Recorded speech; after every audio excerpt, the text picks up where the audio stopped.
0852 000 636-7สวัสดีครับท่านผู้ฟังที่เคารพข่าวชาวบ้านผมกาเกษตรเพชรสำริดบรรณาธิการข่าวก้าวหน้านิวกับการทำหน้าที่สื่อสารมวลชนของพี่น้องสื่อมวลชนทุกแขนงสาขาจากส่วนกลางแล้วก็ส่วนภูมิภาคข่าวภายในประเทศข่าวจากต่างประเทศก็เป็นหน้าที่ของสื่อสารมวลชนทั้งสื่อไทยสื่อเทศในรอบวันนะครับก็ถือว่าข้อมูลข่าวสารที่เป็นข้อมูลอัปเดตนั้นในโลกข่าวปัจจุบัน209ประเทศเล็กประเทศใหญ่นั้นเชื่อมโยงกันด้วยเรื่องของอินเทอร์เน็ตความเร็วสูงและก็ในส่วนที่มีความเจริญทางด้านดาวเทียมก็เรียกว่าสื่อสารรวดเร็วทันใจปัจจุบันนั้นสื่อสารที่ออกในสื่อสิ่งพิมพ์โดยเฉพาะหนังสือพิมพ์นั้นก็เริ่มมีปัญหาเพราะว่าผู้ที่จะมีเวลาไปนั่งอ่านหนังสือพิมพ์ที่เป็นกระดาษเปเปอร์วางแผงจำหน่ายหรือทางสายส่งได้ส่งให้ถึงบ้านนั้นก็มีลดน้อยลงไปปัจจุบันการบริโภคข้อมูลข่าวสารนั้นก็ได้จากในส่วนของออนไลน์ข่าวออนไลน์ข่าวอัปเดตประจำวันกันนะครับก็ถือว่าเป็นส่วนหนึ่งของกระจกเงาของสังคมโลกสังคมประเทศและก็สังคมท้องถิ่น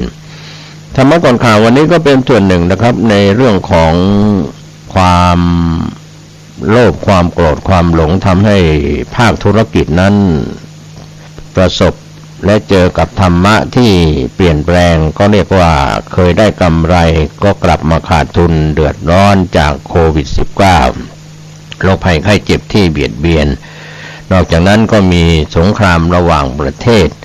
ทำให้ซีกโลกแต่ละซีกนั้นก็มีข้อขัดแย้งกันก็เกิดสงครามห้ำหั่นกันทะเลาะเบาะแว้งขัดแย้งกันมีผลกระทบในด้านเศรษฐกิจธุรกิจไม่ว่าจะเป็นเรื่องของน้ำมันก็ดีก๊าซก็ดีและภาวะของบ้านเมืองก็ทำให้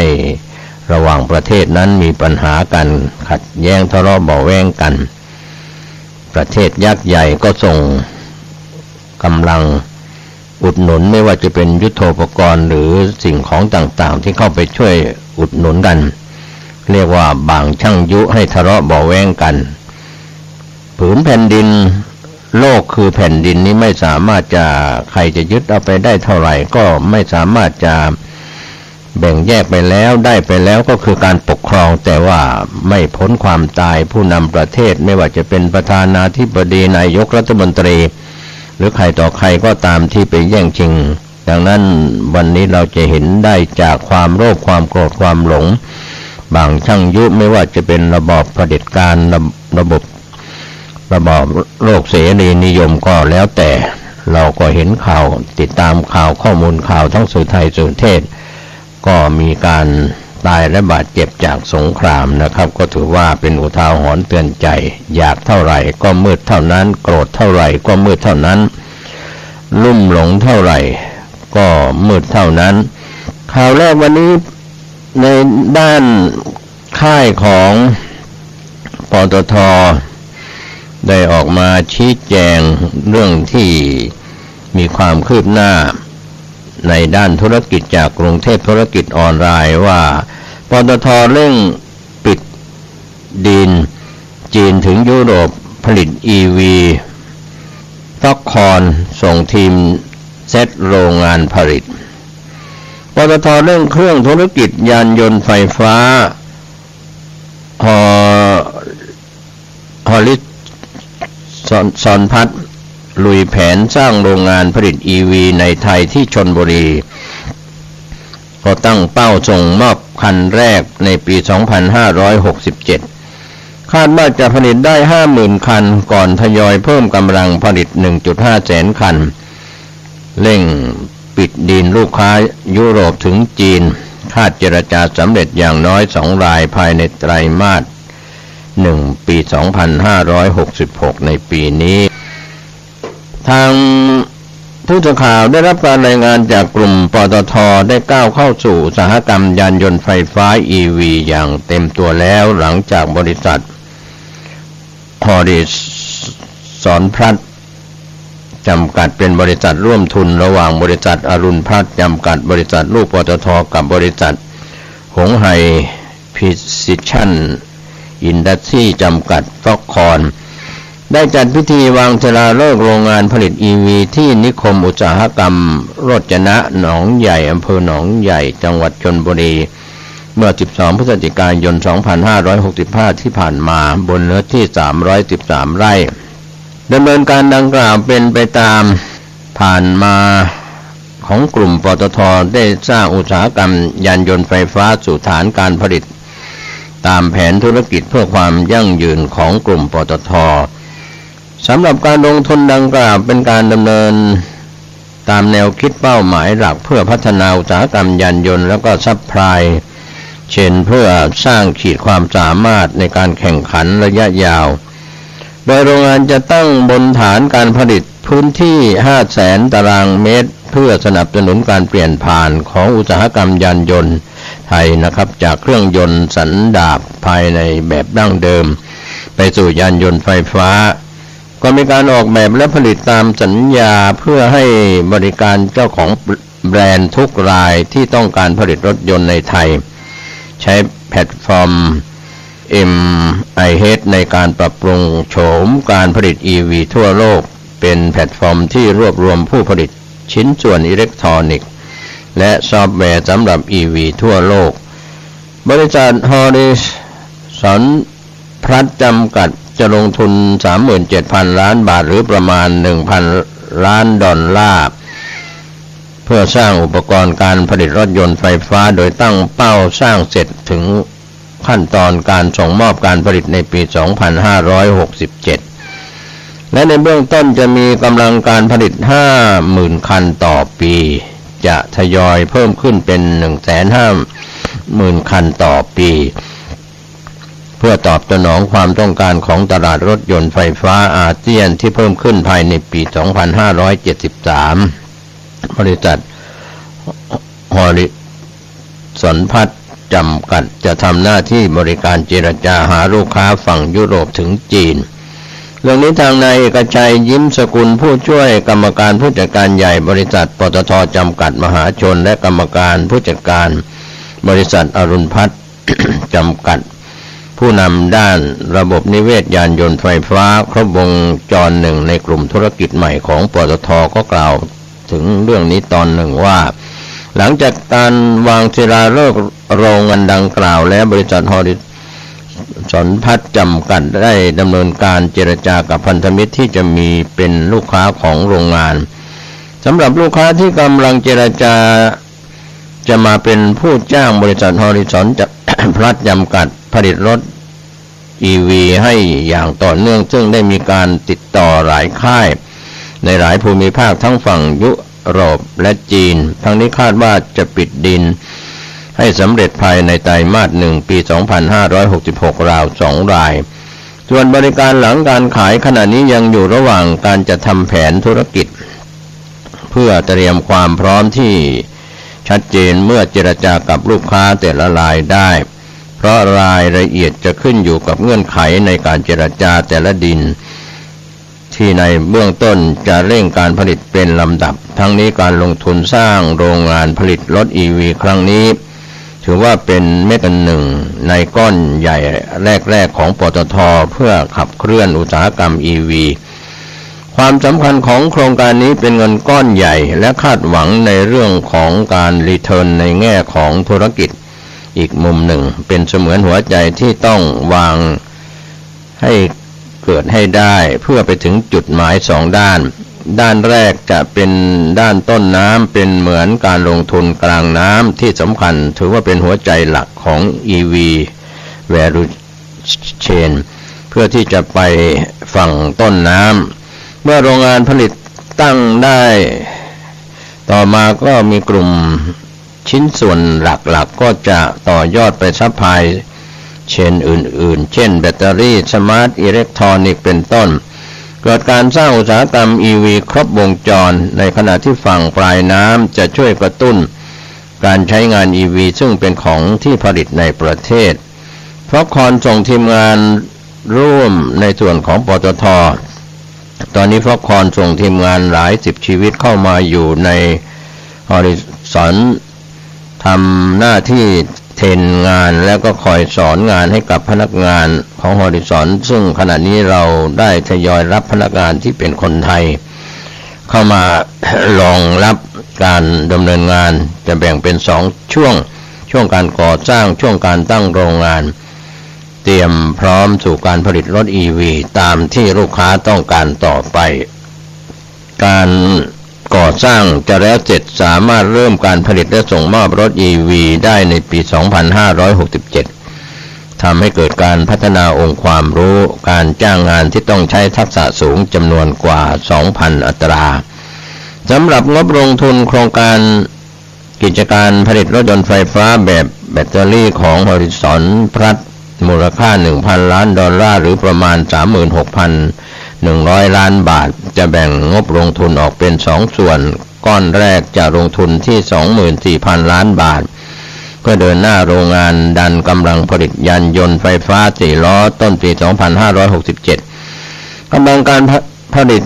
ระยะแรกปีละ 50,000 คันและงบประมาณที่เหลืออีกราว 12,000 ล้านบาทเป็นการขยายกำลังการผลิตปีละ 150,000 คันในปี 2573 ให้สอดรับกับความต้องการใช้ EV ทั้งภายในประเทศและภูมิภาคอาเซียนที่มีแนวโน้มเติบโตอย่างต่อเนื่องภารกิจสำคัญของปตท.ก็คือการสร้างความมั่นคงด้านพลังงานให้กับประเทศโดยเฉพาะในช่วงเปลี่ยนผ่านสู่พลังงานสะอาด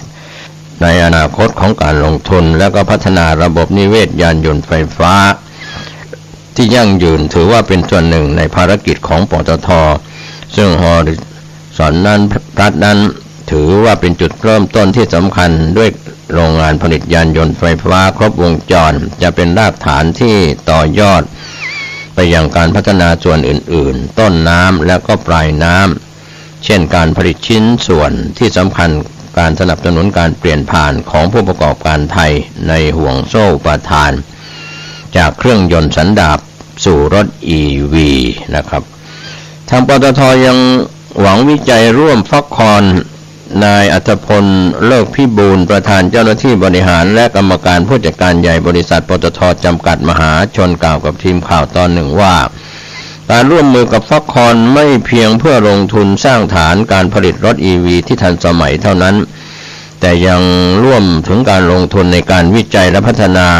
สร้างนวัตกรรมและการถ่ายทอดเทคโนโลยีให้กับผู้ประกอบการเสริมสร้างทักษะบุคลากรเพื่อการพัฒนาที่ยั่งยืนของอุตสาหกรรมยานยนต์ในประเทศไทยเป็นการยกระดับอุตสาหกรรมและพัฒนาเศรษฐกิจของประเทศส่งเสริมการเปลี่ยนผ่านไปสู่สังคมคาร์บอนต่ำการลงทุนครั้งนี้นับเป็นก้าวสำคัญของการสร้างความเชื่อมั่นกลุ่มปตท.และบริษัทพันธมิตรจะดำเนินการธุรกิจภายใต้วิสัยทัศน์ยิ่งไปกว่านั้นการลุกเข้าสู่ธุรกิจยานยนต์ไฟฟ้าของกลุ่มปตท.ยังเป็นอีกหนึ่งกลยุทธ์สำคัญที่จะช่วยให้กลุ่มปตท.สามารถมุ่งสู่เป้าหมายการปล่อยก๊าซเรือนกระจกสุทธิเป็นศูนย์ที่ตั้งไว้ภายในปี 2050 ก็ตอกย้ำการขับเคลื่อนธุรกิจด้วยพลังแห่งอนาคตที่คำนึงถึงสังคมและสิ่งแวดล้อมเพื่อให้ประเทศไทยเติบโตไปทุกมิติอย่างสมดุลและยั่งยืนดังนั้นปตท.จึงเร่งขยายอีโคซิสเต็มรายงานข่าวจากปตท.ระบุว่าการลงทุนดังกล่าวก็อยู่ในธุรกิจที่ปตท.ปรับพอร์ตการลงทุนขยายไปธุรกิจพลังงานใหม่เช่นธุรกิจยานยนต์ไฟฟ้าดำเนินการผ่านบริษัทอรุณพัฒน์จำกัดซึ่งมีเป้าหมายผลิตขยายกำลังผลิตจากปีละ 50,000 คันขึ้นไปถึงปีละ 150,000 คันในปี 2573 เพื่อให้สอดรับกับความต้องการการใช้รถ EV ทั้งภายในประเทศและภูมิภาคอาเซียนนอกจากนี้ ก็มีการพัฒนาที่สามารถแบ่งออกเป็น4ส่วนแรกเป็นการดำเนินการของบริษัท IRPC จำกัดมหาชนและบริษัท PTT Global Chemical จำกัดมหาชนส่วนที่2นั้นมีบริษัทอรุณพัฒน์จำกัดเป็นผู้ดำเนินการในปัจจุบันดำเนินการผ่านบริษัทอริสรพลัสจำกัดส่วนข้อที่3นั้นดำเนินการผ่านบริษัทโนออโวพัฒน์จำกัดโดยดำเนินการผลิตและจัดจำหน่ายแบตเตอรี่ประเภทลิเธียมไอออนฟอสเฟตรวมทั้งบริษัทอรุณพัฒน์จำกัดก็เป็นการร่วมกันผู้นำด้านเทคโนโลยีนวัตกรรมพลังงานสะอาดลงนามบันทึกข้อตกลงความร่วมมือเพื่อศึกษาโอกาสในการพัฒนาธุรกิจที่เกี่ยวข้องกับแบตเตอรี่ในภูมิภาคอาเซียนประเด็นที่4นั้นมีบริษัทปตท.น้ำมันและการค้าปลีกจำกัดมหาชนเป็นหน่วยงานหลักดำเนินการซึ่งมีการพัฒนา PTT ในส่วนเพื่อรองรับการซ่อมบำรุงรถยนต์ไฟฟ้าและการพัฒนาแพลตฟอร์มที่บริการเช่ารถยนต์ไฟฟ้าพร้อมบริการครบวงจรในประเทศไทยนะครับก็เป็นเรื่องราวที่เกี่ยวข้องกับข่าวโดยกรุงเทพธุรกิจออนไลน์ได้รับการชี้แจงจากปตท.เร่งปิดดีลจีนถึงยุโรปผลิต EV ฟ็อกคอร์นส่งทีมเซตโรงงานผลิตนะครับข่าว17 มกราคม 2566นะครับก็เป็นข่าวฮอตส่วนข่าวอื่นๆที่เป็นข่าวคืบหน้าเรื่องของแวดวงตำรวจภายในประเทศไทยก็ยังมีเรื่องที่ทางทีมข่าวได้รายงานข่าวคืบหน้ากันต่อเนื่องก็เรียกสอบ3นายพล80ตำรวจตม.เอี่ยวทุนจีนสีเทาบิ๊กโจ๊กลั่นสั่งเชือดไม่ไว้หน้า17 มกราคมที่ผ่านมาเรียกสอบ3นายพล80ตำรวจตม.เอี่ยวทุนจีนสีเทาข่าวขึ้นหน้าเรื่องนี้บิ๊กโจ๊กลั่นสั่งเชือดไม่ไว้หน้าเค้นคอ16ตำรวจทหารและ DSI สมคบค้นรังทุนจีนครึมรีดหนัก 9.5 ล้านแลกปล่อยตัวบิ๊กโจ๊กจ่อเรียกสอบเจ้าหน้าที่ตม80นาย3นายพลเอี่ยวทุนจีนสีเทาทั้งเค้นคอ16ตำรวจทหาร DSI 16รายรีดเงินนายทุนจีนสีเทาทำวีซ่าปลอมระบุกล้องวงจรปิดมัดตัวแต่ยังปากแข็งเชื่อว่าของกลาง8ล้านแต่ส่งพนักงานสอบสวน 2.5 ล้านยังรีดเพิ่มอีก4ล้านชูวิทย์เปิดคลิปการันตีซ้ำรีดกันซึ่งหน้า16 มกราคมที่ผ่านมาที่สถานีตำรวจทุ่งมหาเมฆพลตำรวจเอกสุรเชษฐ์หักพานรองผู้บัญชาการตำรวจแห่งชาติเรียกประชุมติดตามความคืบหน้าคดีเจ้าหน้าที่ตำรวจ191 DSI และทหารรวม16คนร่วมกันเรียกรับผลประโยชน์10กว่าล้านบาทปล่อยตัวผู้ต้องหาชาวจีนที่บ้านพักหลังหนึ่งในพื้นที่สถานีตำรวจทุ่งมหาเมฆซึ่งมีการแอบอ้างว่าได้รับการรับรองจากสถานกงสุลนาอูรูประจำประเทศไทยเปิดเป็นสถานที่ทำวีซ่าปลอมให้กับชาวจีนและนาอูรูแต่กลับมีการนำตัวหญิงชาวจีนซึ่งเป็นคนดูแลบ้านพร้อมเงินสดเพียง 2.5 ล้านบาทส่งพนักงานสอบสวนเพื่อตรวจสอบโดยมีนายวันลบนาคบัวรองปลัดกระทรวงยุติธรรมพลตำรวจตรีทวัฒน์เกียรติจินดาควรสนองผู้บังคับการนครบาล5พันตำรวจเอกกฤษดามานวงศ์สกุลผู้กำกับสถานีตำรวจนครบาลทุ่งมหาเมฆเข้าร่วมประชุม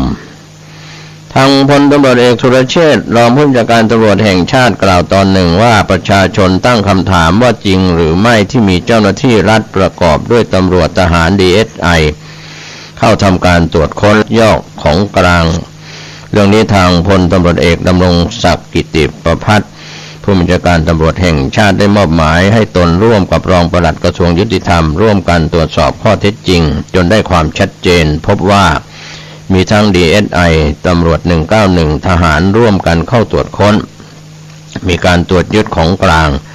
พร้อมทั้งยักยอกของกลางและเรียกรับผลประโยชน์อีก4 ล้านบาทวันนี้ของกลางยึดไปเพียง 2.5 ล้านบาทยักยอกไปอีกจำนวนหนึ่งแล้วยังเรียกทรัพย์สินเพิ่มอีกจำนวนหนึ่ง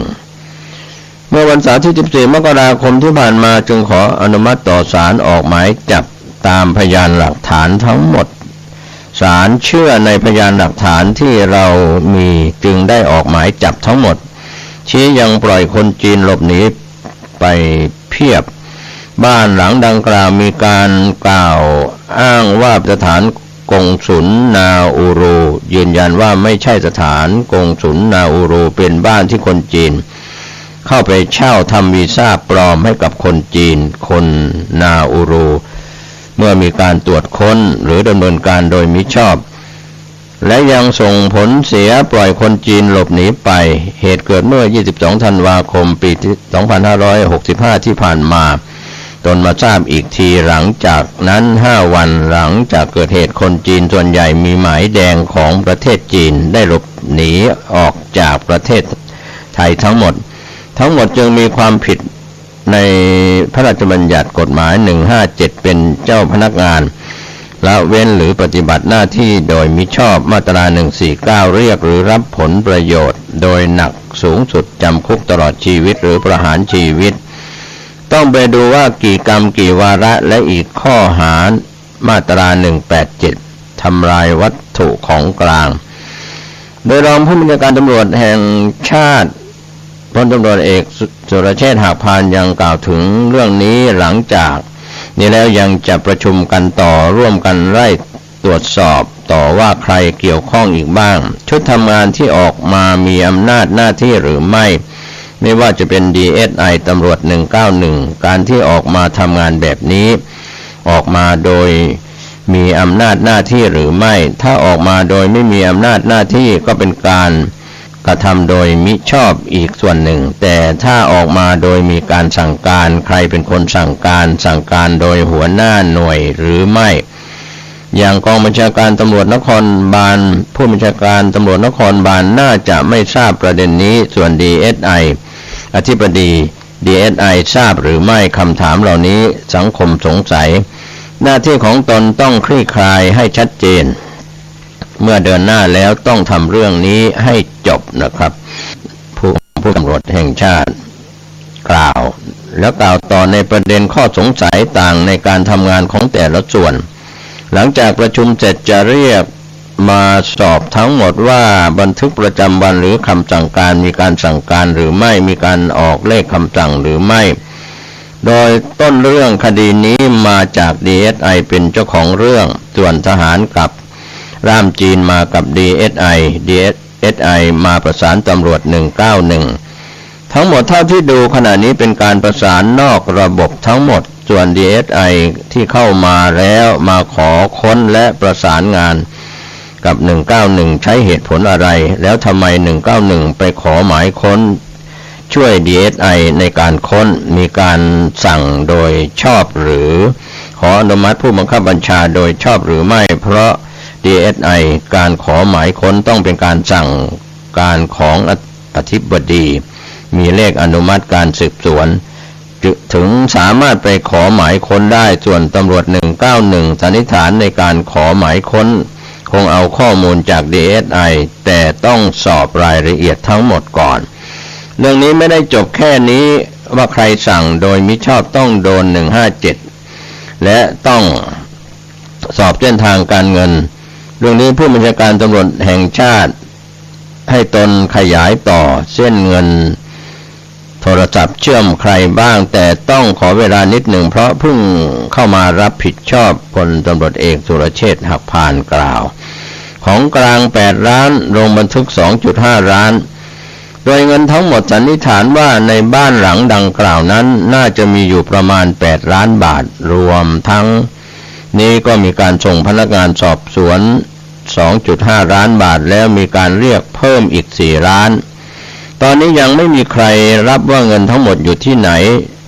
ก็ค่อยไล่ดูก็รู้เมื่อสอบไปสักพักไม่มีใครยอมตายเดี่ยวต้องมีแน่แต่จะถึงใครเท่านั้นเองทั้งตำรวจ DSI คุยกันแล้วว่าตามข้อเท็จจริงสืบถึงใครก็ว่ากันไปตามพยานหลักฐานผู้สื่อข่าวได้ถามถึงพฤติกรรมลักษณะนี้เคยทำมาก่อนหรือไม่พลตำรวจเอกสุรเชษฐ์ชี้แจงว่าเท่าที่ทราบมีการกล่าวอ้างที่ชลบุรีอยู่ระหว่างตรวจสอบว่าเกี่ยวพันกันหรือไม่คดีที่ชลบุรีก็เป็นตำรวจทำล้วนๆแต่มีการกล่าวอ้างว่า DSI อยู่หลังคืออยู่ข้างหลังตรวจสอบเสียก่อนทุกอย่างว่าไปตามหลักฐานแต่ไม่ใช่เจ้าหน้าที่ชุดนี้เป็นคนละชุดกันแต่ขณะนี้ยังไม่พบการเชื่อมโยงทางรองผู้บัญชาการตำรวจแห่งชาติพลตำรวจเอกสุรเชษฐ์หักพานยังกล่าวถึงบ้านหลังดังกล่าวว่าอดีตกงสุลนาอูรูเป็นคนเช่าแต่ไม่อยู่แล้วแต่เป็นชาวจีนมาอยู่แทนต้องไล่ต่อไปว่าคนจีนมาอยู่ได้อย่างไรเพราะเจ้าหน้าที่สถานกงสุลยืนยันแล้วว่าตรงนี้ไม่ใช่สถานที่กงสุลของเขาถ้าอดีตกงสุลที่ให้คนจีนมาอยู่ด้วยก็เป็นการสนับสนุนแต่ก็ต้องตรวจสอบก่อนอย่าเพิ่งด่วนตัดสินใจขึ้นอยู่กับข้อมูลการสอบสวนสืบสวนคนจีนมีหมายแดงเข้าประเทศมาได้อย่างไรคนจีนกลุ่มนี้ไม่เกี่ยวกับกลุ่มทุนจีนหลงเป็นกลุ่มที่จีนสีเทาที่รับทำวีซ่าปลอมให้กับคนจีนและคนนาอูรูส่วนเจ้าหน้าที่ตำรวจที่เกี่ยวข้องทั้งหมดต้องประมวลเรื่องทั้งหมดเรียนท่านผู้บัญชาการตำรวจแห่งชาติให้มีข้อพิจารณาสั่งการแต่การแจ้งข้อกล่าวหาได้แจ้งไปหมดแล้วรวมทั้งการตรวจสอบหลักฐานทั้งหมดใช้เวลานิดหนึ่งเรียนว่าขณะนี้มีคนร้ายเยอะแยะไปหมดแต่วันนี้ต้องใช้เวลามาจับตำรวจด้วยกันเองจับเจ้าหน้าที่ของรัฐด้วยกันเองใช้เวลาเยอะมากเมื่อเสร็จคดีนี้จะไปจับคดีอื่นต่อที่เป็นคดีอาชญากรรมไม่ต้องมาจับเจ้าหน้าที่รัฐด้วยกันเมื่อถามว่ายศเพียงร้อยตำรวจเอกไม่น่าจะดำเนินการเองได้รองผู้บัญชาการตำรวจแห่งชาติพลตำรวจเอกสุรเชษฐ์ตอบว่าผู้กองก็เป็นหัวหน้าชุดแต่การสั่งการต้องไล่ต่อสั่งการอย่างไรสั่งการโดยชอบหรือไม่มีอำนาจหรือไม่มันชัดอยู่แล้วขอสอบนิดหนึ่งทั้งหมด16คนมอบตัวหมดแล้วแต่ทุกคนให้การปฏิเสธทั้งหมดการเข้าค้นมีการบันทึกภาพไว้ตัวเซิร์ฟเวอร์ทหารถอดออกมาเอากลับบ้านไม่ได้ยึดเป็นของกลางแต่ไปเอามาหมดแล้วกู้ภาพได้ทั้งหมดแล้วที่เอากลับก็เพื่อต้องการทำลายพยานหลักฐานส่วนตัวกล้องมีร่ามของ DSI ที่เป็นร่ามเก็บภาพไว้ทั้งหมดทำให้เราเห็นชัดเจนมีเงินจริง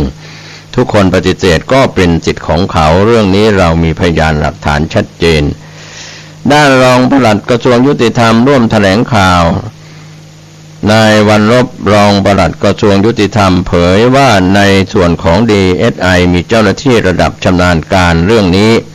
รัฐมนตรีว่าการกระทรวงยุติธรรมและปลัดกระทรวงยุติธรรมให้ความสำคัญ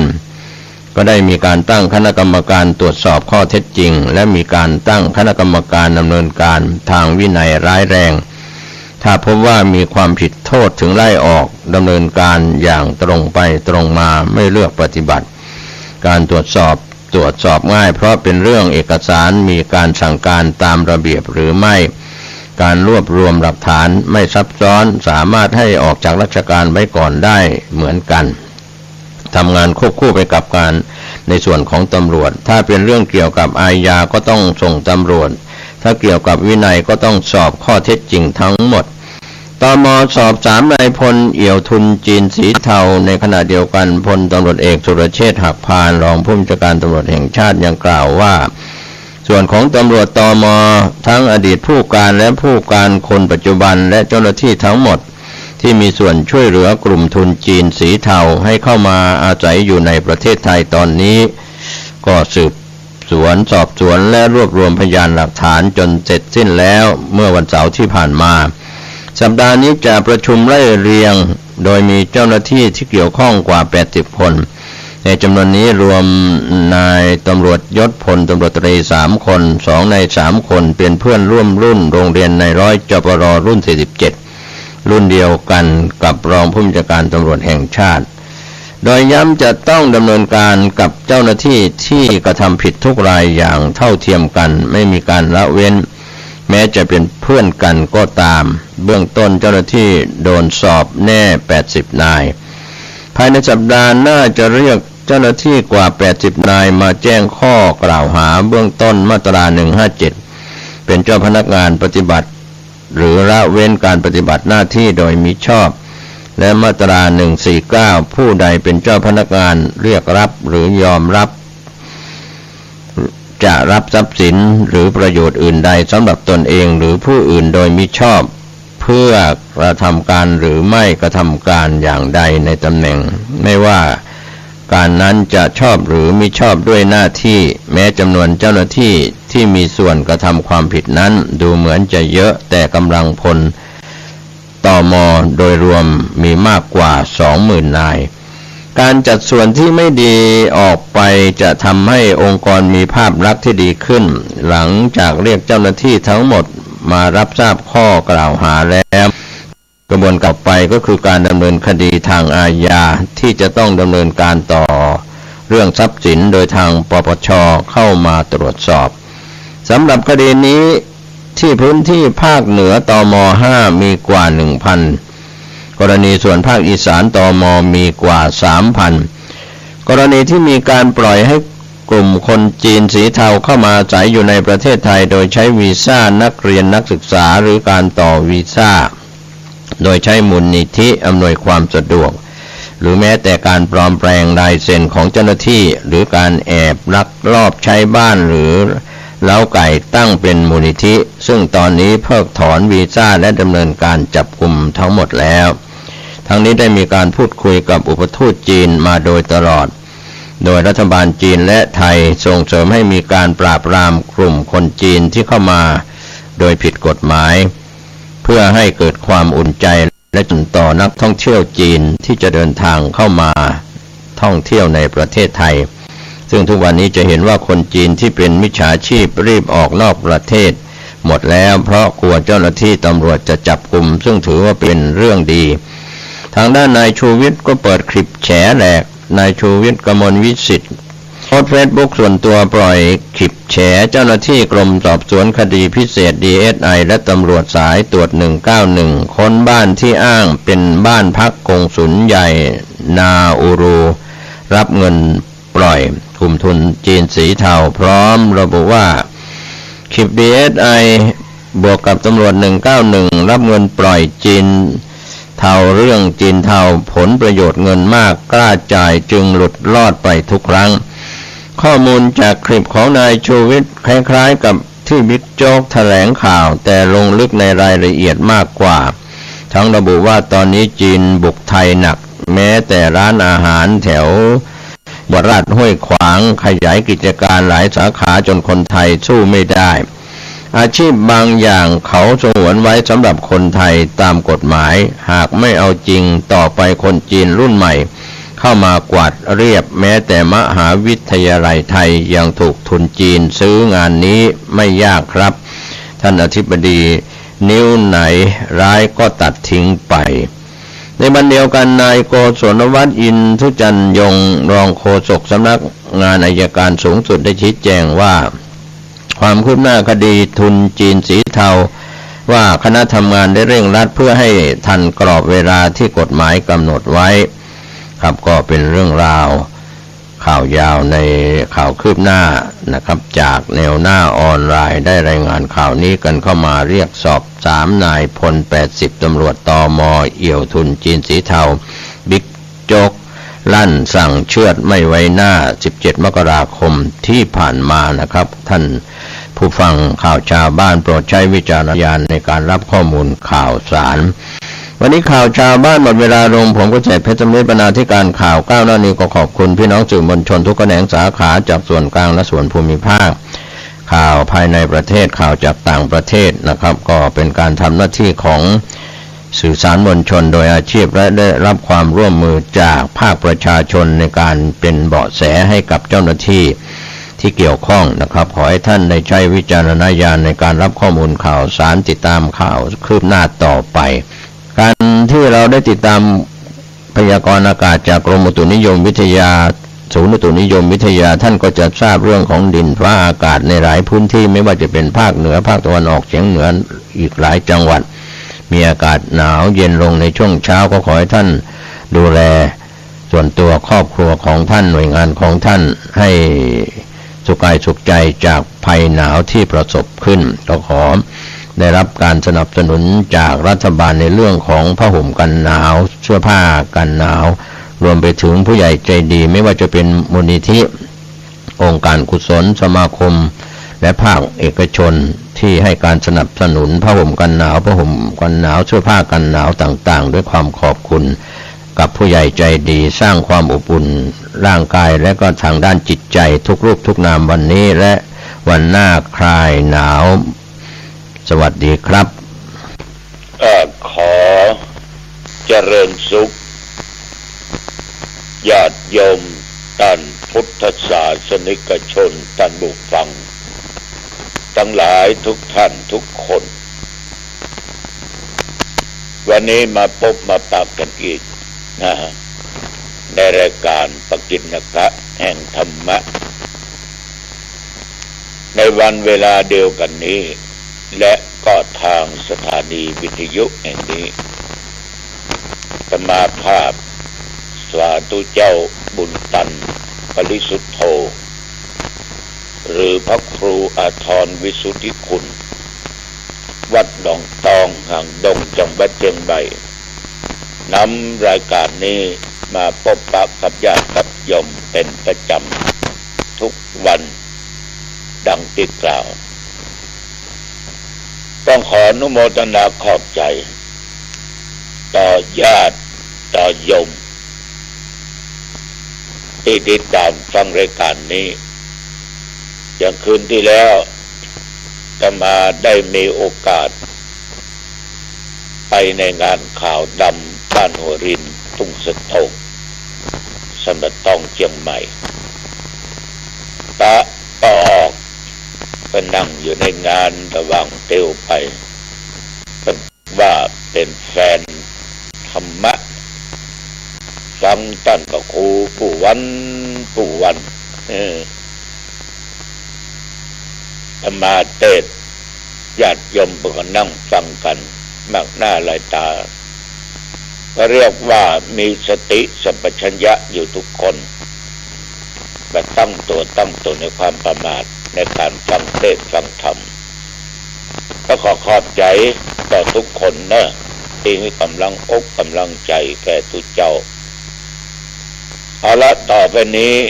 เอามาไหว้พระสวดมนต์เจริญจิตภาวนาไปในตัวเพื่อเกิดเป็นพลังบุญอันยิ่งใหญ่ถวายเป็น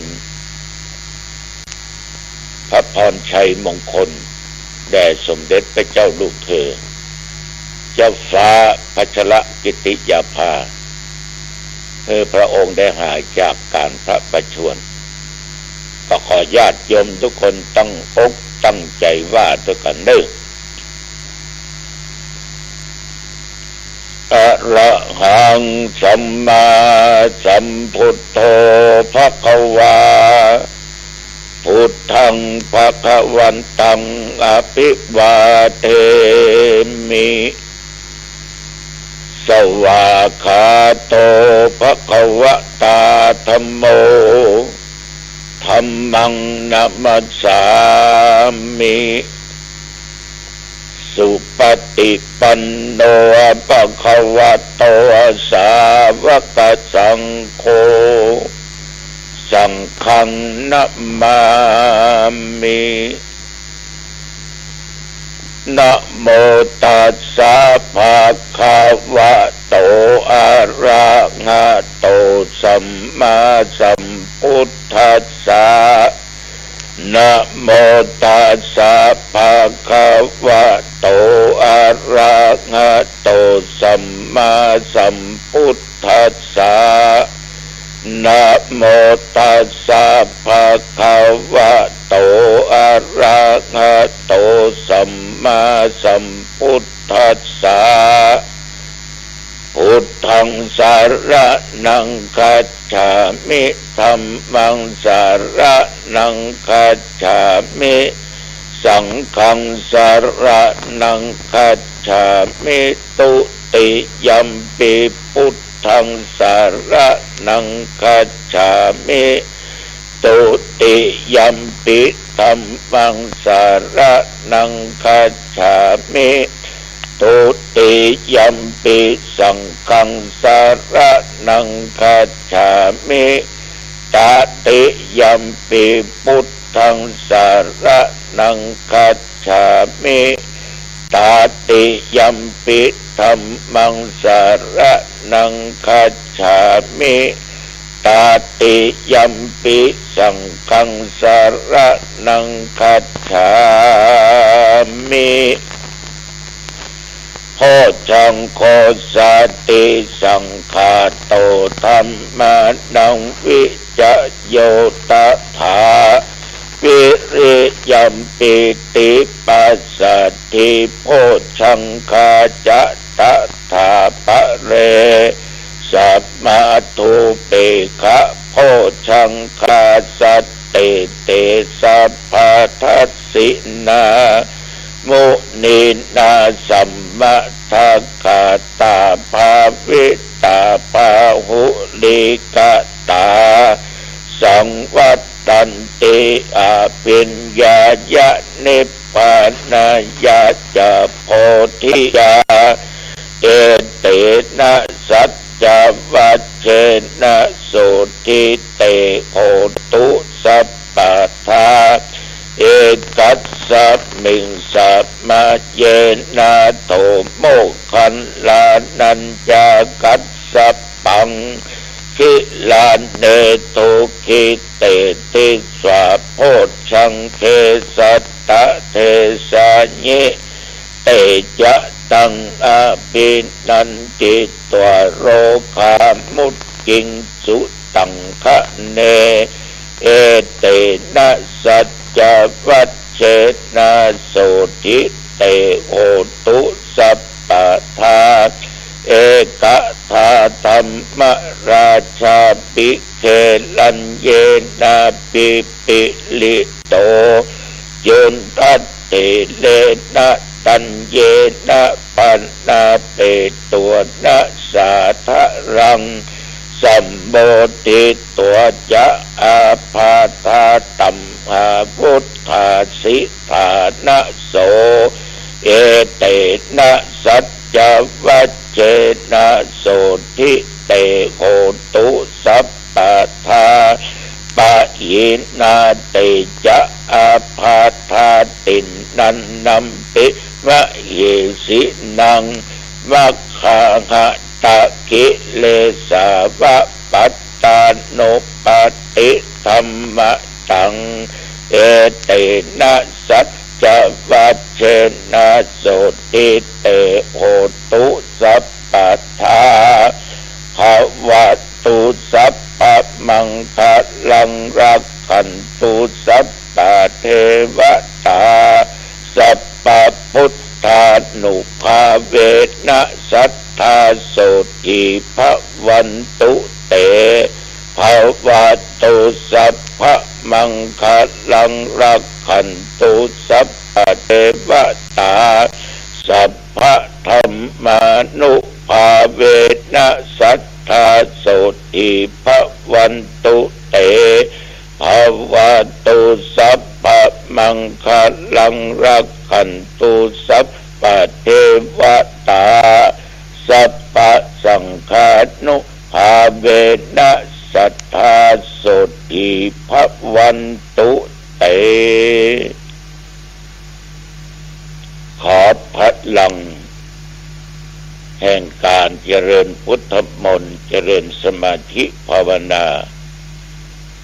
เป็นพลังอันแรงกล้าจงบังเกิดแก่สมเด็จพระเจ้าลูกเธอเจ้าฟ้าพัชรกิติยาภา ที่พระองค์ท่านได้ทรงอาการพระประชวรหรือเจ็บไข้ได้ป่วยขอเงยพระองค์ได้หายจากอาการพระประชวร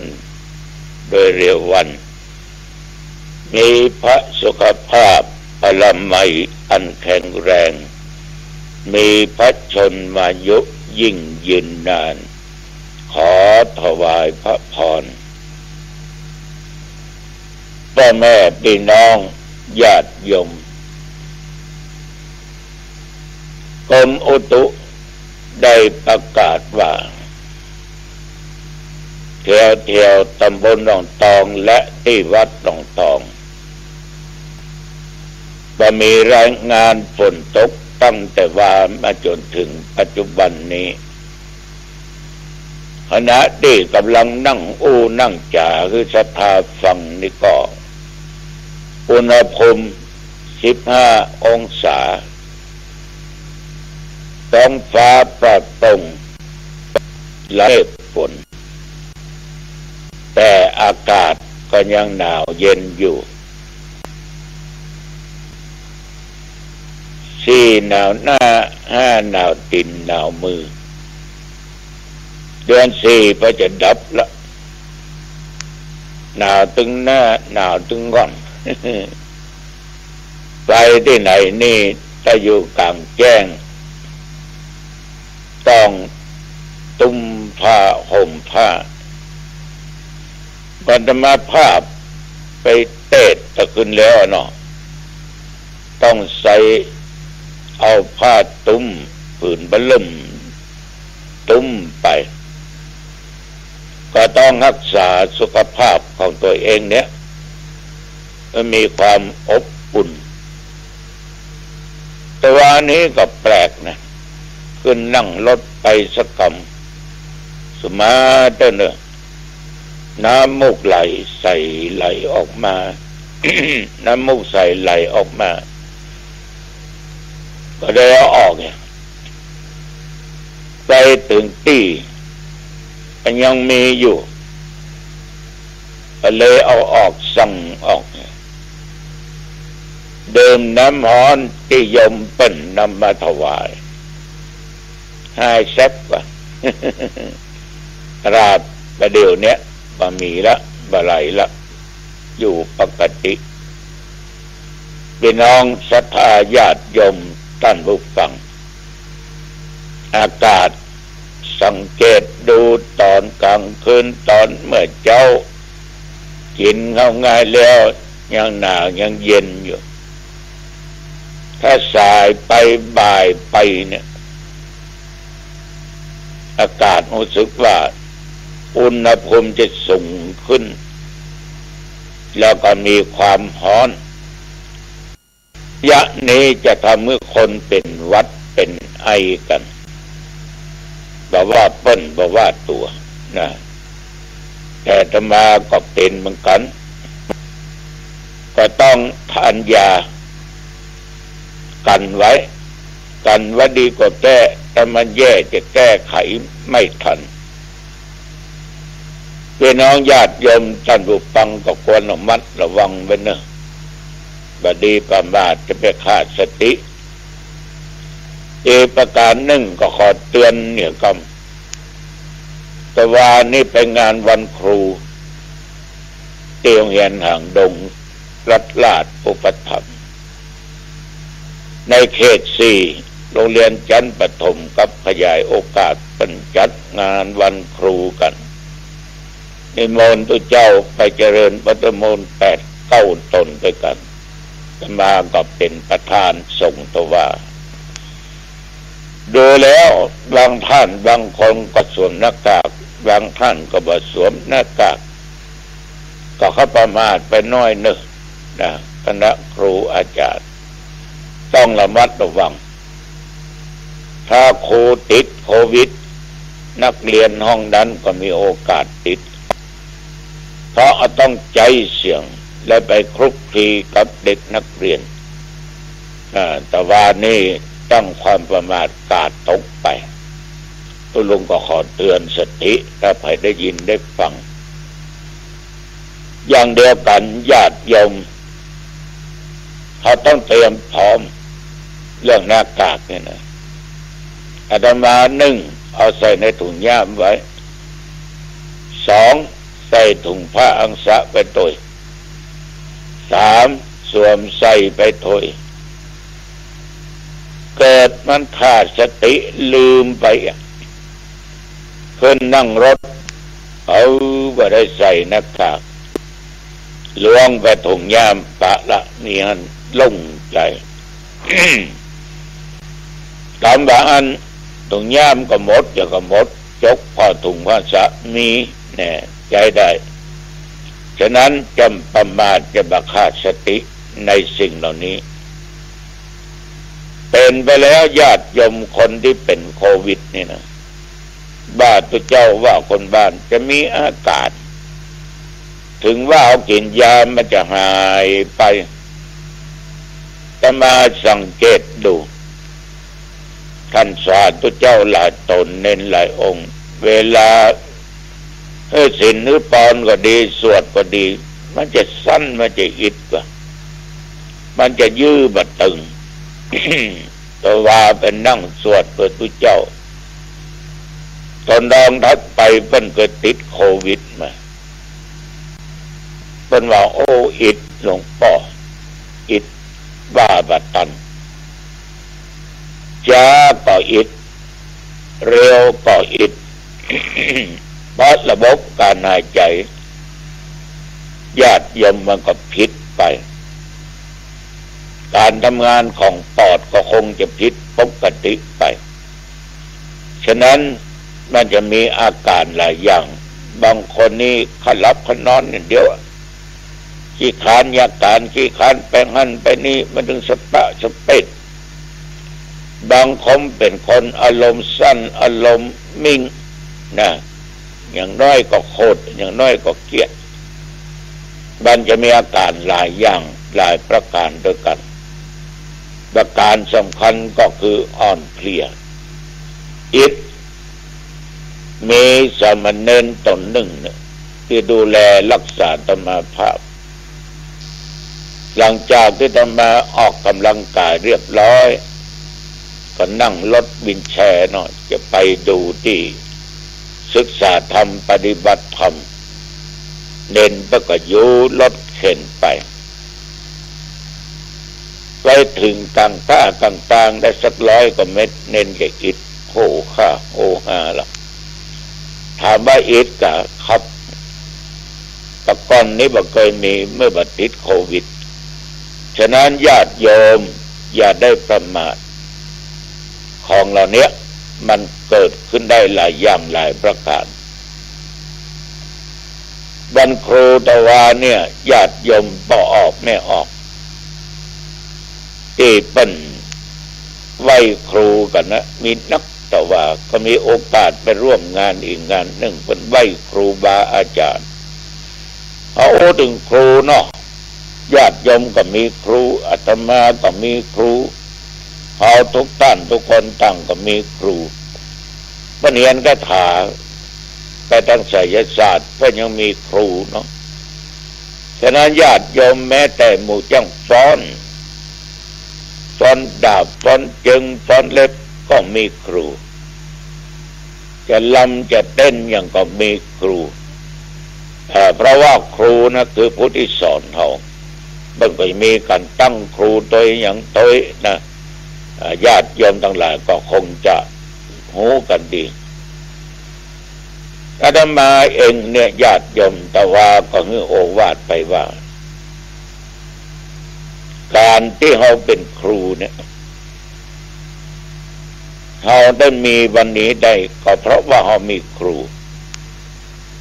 ถ้าเรามีครูเป็นผู้ที่ถ่ายทอดศิลปะวิชาการต่างๆให้เราวันนี้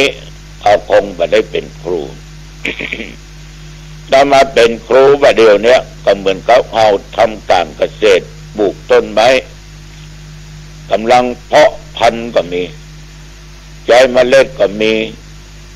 กิ่งก้านเอามาจำก็มีเราก็ต้องใส่น้ำพรวนดินใส่ปุ๋ย ดูแลอย่างตลอดจนต้นไม้ชนิดนั้นใหญ่ขึ้นใหญ่ขึ้นมีกิ่งก้านสาขามีใบมีดอกและมีผลเหมือนครูทั้งหลายเนี่ยบัดเดี๋ยวนี้ต้นไม้ใหญ่ละมีดอกมีผลละเก็บเกี่ยวกินผลมาละได้ขายละได้สตางค์ละนะทุกอย่างที่มันเกิดมีกับเอาได้นั่นเพราะคุณครูเป็นได้สั่งได้สอนเอาไว้จนว่าบางท่านบางคนนั้นได้รับตำแหน่งหน้าที่ใหญ่โตไปตามความรู้ความสามารถของตัวเองครูจะเป็นผู้ชี้แนะชี้นำอนาคตแก่ลูกศิษย์ลูกหาอาตมามันนึกถึงสมัยเมื่ออาตมาภาพเป็นนักเรียนเคยเล่าญาติโยมฟังก็เรียนอยู่ที่โรงเรียนบ้านอ้อยตำบลห้วยทรายอำเภอแม่ริมจังหวัดเชียงใหม่นักเรียนตั้งแต่ชั้นเตรียมไปจนถึงชั้นประถม4สมัยนั้นก็มีนักเรียนอยู่ร้อยกว่าคนครูสมัยนั้นก็มีครูโตเสมาหรือว่าอาจารย์ดวงคำรวดเร็วอีก1 คนญาติโยมทั้งหลาย ถ้าเล่นกวางนี่โดนละไปเล่นกวางบ้างทุกคนปฏิเสธไม่ได้เล่นครับออกมานี้เอานิ้วมือมาพอนิ้วมือพออย่างเป็นห้อยสักเป็นห้อยซังเพราะตีนกว้างมันจับเนาะแต่มือเป็นจุ่มเนี่ยหรือก็แบมือคุณครูต้านก็เอาไม้บรรทัดบุกไปทรมานสัตว์อย่าง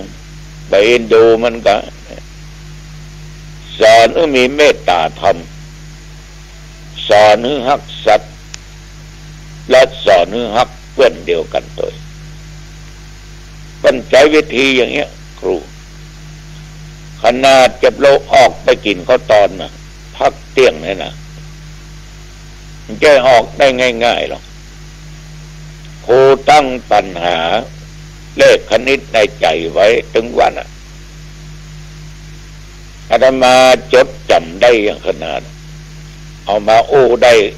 ถึงปัจจุบันผ่านมาเป็น60 กว่าปีญาติโยมท่านผู้ฟังวันหนึ่งถึงเวลาจะออกไปกินข้าวตอนอาจารย์ผู้โตเสมานั้นเอานักเรียนถ้าไผตอบปัญหาได้ออกไปกินข้าวตอนก่อนเปิ้นบ้านธรรมาภาพอยู่ชั้นป .4 ปัญหาครูถามว่าอ้อย3 กอ3 เล่มละ3 ป้องถึงกอถึงเล่มถึงป้องรวมหมดมีเท่าไหร่ใครตอบได้ออกไปกินข้าวกันเปิ้นแต่มานับนิ้วมือกันเดียวนะตอบได้เลย39ครับอาจารย์ครับไปกินข้าวได้กับเปิ้นก็ถามอ้อย3 กอก็เก็บไว้ในใจ กอ3 เล่ม3 กอก็9 เล่มนับถึงกอก็เป็น12เล่มละ3 ป้องก่อนในมี3 เล่มก่อนนั้นแสดงมี9 ป้องอันนี้มันมี3 กอ93กับ27บวกเข้าไปหั่น12กับ39โอ้โว้ยโอ้โว้ยเด็กชายบุญตันนี่นะโอ้โว้ยส่วนมากจะ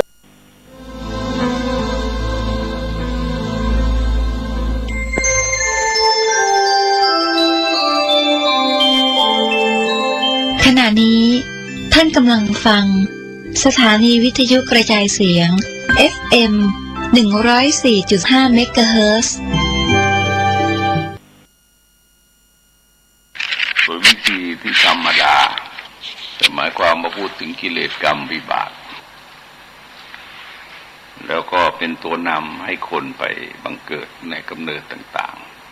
ๆแต่ในขณะเดียวกันสิ่งที่น่าศึกษาอีกเรื่องหนึ่งก็คือเรื่องตัวกรรมคือกรรมมันมีการจำแนกออกไปอีกต่างหากทรงแสดงไว้พิสดารมากก็คือ2 สูตรหนึ่งเรียกว่ามหากรรมวิภังคสูตร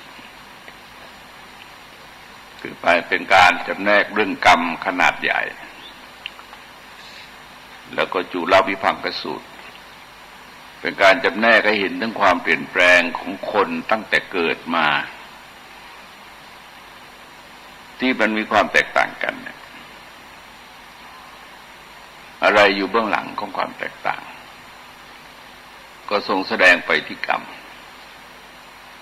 ในมหากรรมวิภังคสูตรเป็นการจำแนกออกไปเป็น4 ประเภทแรกก็คือคนสมมติว่านายกเนี่ยประพฤติกระทำทุจริตด้วยวิธีการต่างๆแล้วก็ทรงยกเอาที่อกุศลกบฏ10 ประการคือการฆ่าสัตว์ลักทรัพย์ประพฤติผิดในกามพูดเท็จพูดส่อเสียดพูดคำหยาบพูดเหลวไหลโลภอยากได้ของบุคคลอื่นพยาบาทปองร้ายบุคคลอื่นเห็นผิดจากทำนองครองธรรมบุคคลผู้นี้ตายไปแล้วอาจจะบังเกิดในสุคติก็ได้อาจจะบังเกิดในทุกขติก็ได้คือถ้าเรามองตรงตัวมันก็ต้องไปบังเกิดในสุคติในทุกขติเพราะว่าทำบาปกรรมเอาไว้เยอะแต่เพราะกรรมมันมีความสลับซับซ้อนมีคนเราแต่ละคนเนี่ยมันก็มีกรรมติดตัวอยู่ในขณะนี้ก็เรียกว่า3 กรรมหนึ่งเป็นกรรมในอดีตการที่นานไกลมากอย่างที่ทรงแสดงไว้ในชาดกต่างๆเกี่ยวกับคนที่ประสบผลกรรมนั้นก็ไม่รู้ว่าตอนที่เขาประสบผลกรรมกับตอนที่เขาทำกรรมนั้นมันห่างกันเท่าไหร่เราพูดถึงอดีตการนานไกลเหมือนกันกรรมเมื่อทำไปแล้วไม่มีกรรมอะไรที่ไม่ให้ผลแต่เพียงว่าจะให้ผลเมื่อไหร่มันมีอีกเรื่องหนึ่งแต่ปกติแล้วมันก็อยู่ที่ความหนักเบาหมายความว่ากรรมหนักนี่จะให้ผลแรงมันก็แซงกรรมอื่นได้กรรมหนักมันก็มี2 หนักคือหนักในฝ่ายบาปจะโดนมิจฉาทิฏฐิความเห็นผิด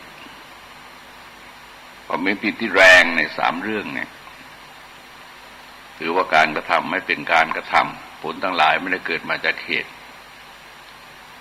แล้วก็ไม่มีบุญไม่มีบาปไม่มีพ่อไม่มีแม่ไม่มีการตายแล้วเกิดอีกไม่มีนรกสวรรค์ไม่มีอะไรหมดเลยพวกนี้ถือว่าเป็นความเห็นผิดที่แรงและกับอนันตริยกรรมจะเรียกว่ากรรมที่ไม่มีกรรมอื่นมาขั้นในระหว่างได้แม้จะทำที่หลังเขาแต่มันแรงเพราะมันต้องแซงคนอื่นได้หมดแล้วก็ให้ผลก็คือการฆ่าพ่อฆ่าแม่ฆ่าประหารทำร้ายพระพุทธเจ้าแล้วก็ทำสงฆ์ให้แตกจากกันในขณะเดียวกันมันก็มีกรรมฝ่ายที่เป็นกุศลเอาขนาดรูปฌานเนี่ยนะฮะคือรูปฌานเนี่ยเป็นคนบำเพ็ญสมาธิได้บรรลุรูปฌานแล้วก็ฌานไม่เสื่อมตายไปในขณะที่บรรลุรูปฌานก็อาจจะเคยทำบาปกรรมอะไรเอาไว้ก็ไม่รู้แต่กรรมนั้นต้องพักไว้ก่อนเพราะรูปฌานมีกำลังมากกว่าก็จะให้ผลแล้วก็นำคนไปบังเกิดในรูปภพเป็นพรหมก็มีหยาบกลางละเอียดอยู่อีกแต่ในขณะเดียวกันมันก็มีกรรมชั่วที่จะมาแทรกเพราะในกรณีนี้เราจะเห็นว่า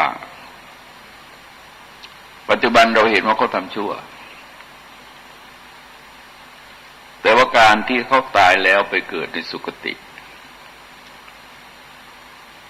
ราะผลกรรมชั่วนั่นแหละอันนี้คือสูตรตายตัวแต่ที่ทรงแสดงไว้ว่าธรรมและอธรรมมีผลไม่เสมอกันอธรรมก็จะนำไปสู่ทุกขติธรรมก็จะนำไปสู่สุคติแต่ปัญหาว่าความชั่วเมื่อไหร่ความชั่วในชาติก่อนๆตามมาให้ผลทันก็ได้ความชั่วในชาติก่อนความชั่วในชาตินี้แต่ว่าปีก่อนๆเดือนก่อนๆวันก่อนๆตลอดจนนาทีก่อนๆหรือเป็นความชั่วที่เขาทำในชาติปัจจุบันนี่แหละหรือว่าเป็นความชั่วที่เกิดผุดขึ้นก่อนจะดับจิตก็เรียกเป็นอาสันกรรมคือกรรมมาจวนจะดับจิตมันเกิดคิดชั่วอะไรขึ้นมาก็ผสมกับพื้นฐานเดิมก็นำไปสู่ทุกขตินำไปสู่สุคตินะฮะไม่ใช่คือกรรมชั่วตรงนี้ก็นำไปสู่ทุกขติแต่ในขณะเดียวกันก็น่าจะมีกรรมดีในอดีตชาติกรรมดีในชาติก่อนคือก่อนที่จะเกิดในชาตินี้และกรรมดีในชาติปัจจุบันแต่ว่าปีก่อนๆเดือนก่อนๆวันก่อนๆหรือไม่อย่างนั้นก็เกิดความคิดที่ดีขึ้นมาก่อนจะดับจิตคือจิตมันเกิดผ่องใสไปนึกถึงความดีอะไรขึ้นมาสักนิดสักหน่อยพวกนี้มันก็หน่วงเหนี่ยวไปสู่สุคติได้อันนี้ก็คือประเภทหนึ่งประเภทที่สองนี่คนที่ประพฤติอกุศลกรรมบทนี่แหละแล้วก็ตายไปแล้วบังเกิดในทุกขติคือทรงตัวแต่ทีนี้การทรงตัวนี้ไม่ได้หมายความว่ากรรมนี้เสมอไปที่นำไปบังเกิดในทุกขติมันน่าจะเป็นกรรมในชาติก่อนๆดังกล่าวหรือเป็นกรรมในชาติก่อนหรือเป็นกรรมในชาติปัจจุบันหรือเป็นความขุ่นมัวเศร้าหมองของจิตก่อนดับแต่ละข้อเนี่ยเป็นกรรมชั่วทั้งหมดแล้วก็นำเขาไปบังเกิดในสุขในทุกขติได้ประการต่อไปก็คือคนที่ทำกรรมดีทรงยกกุศลกรรมบท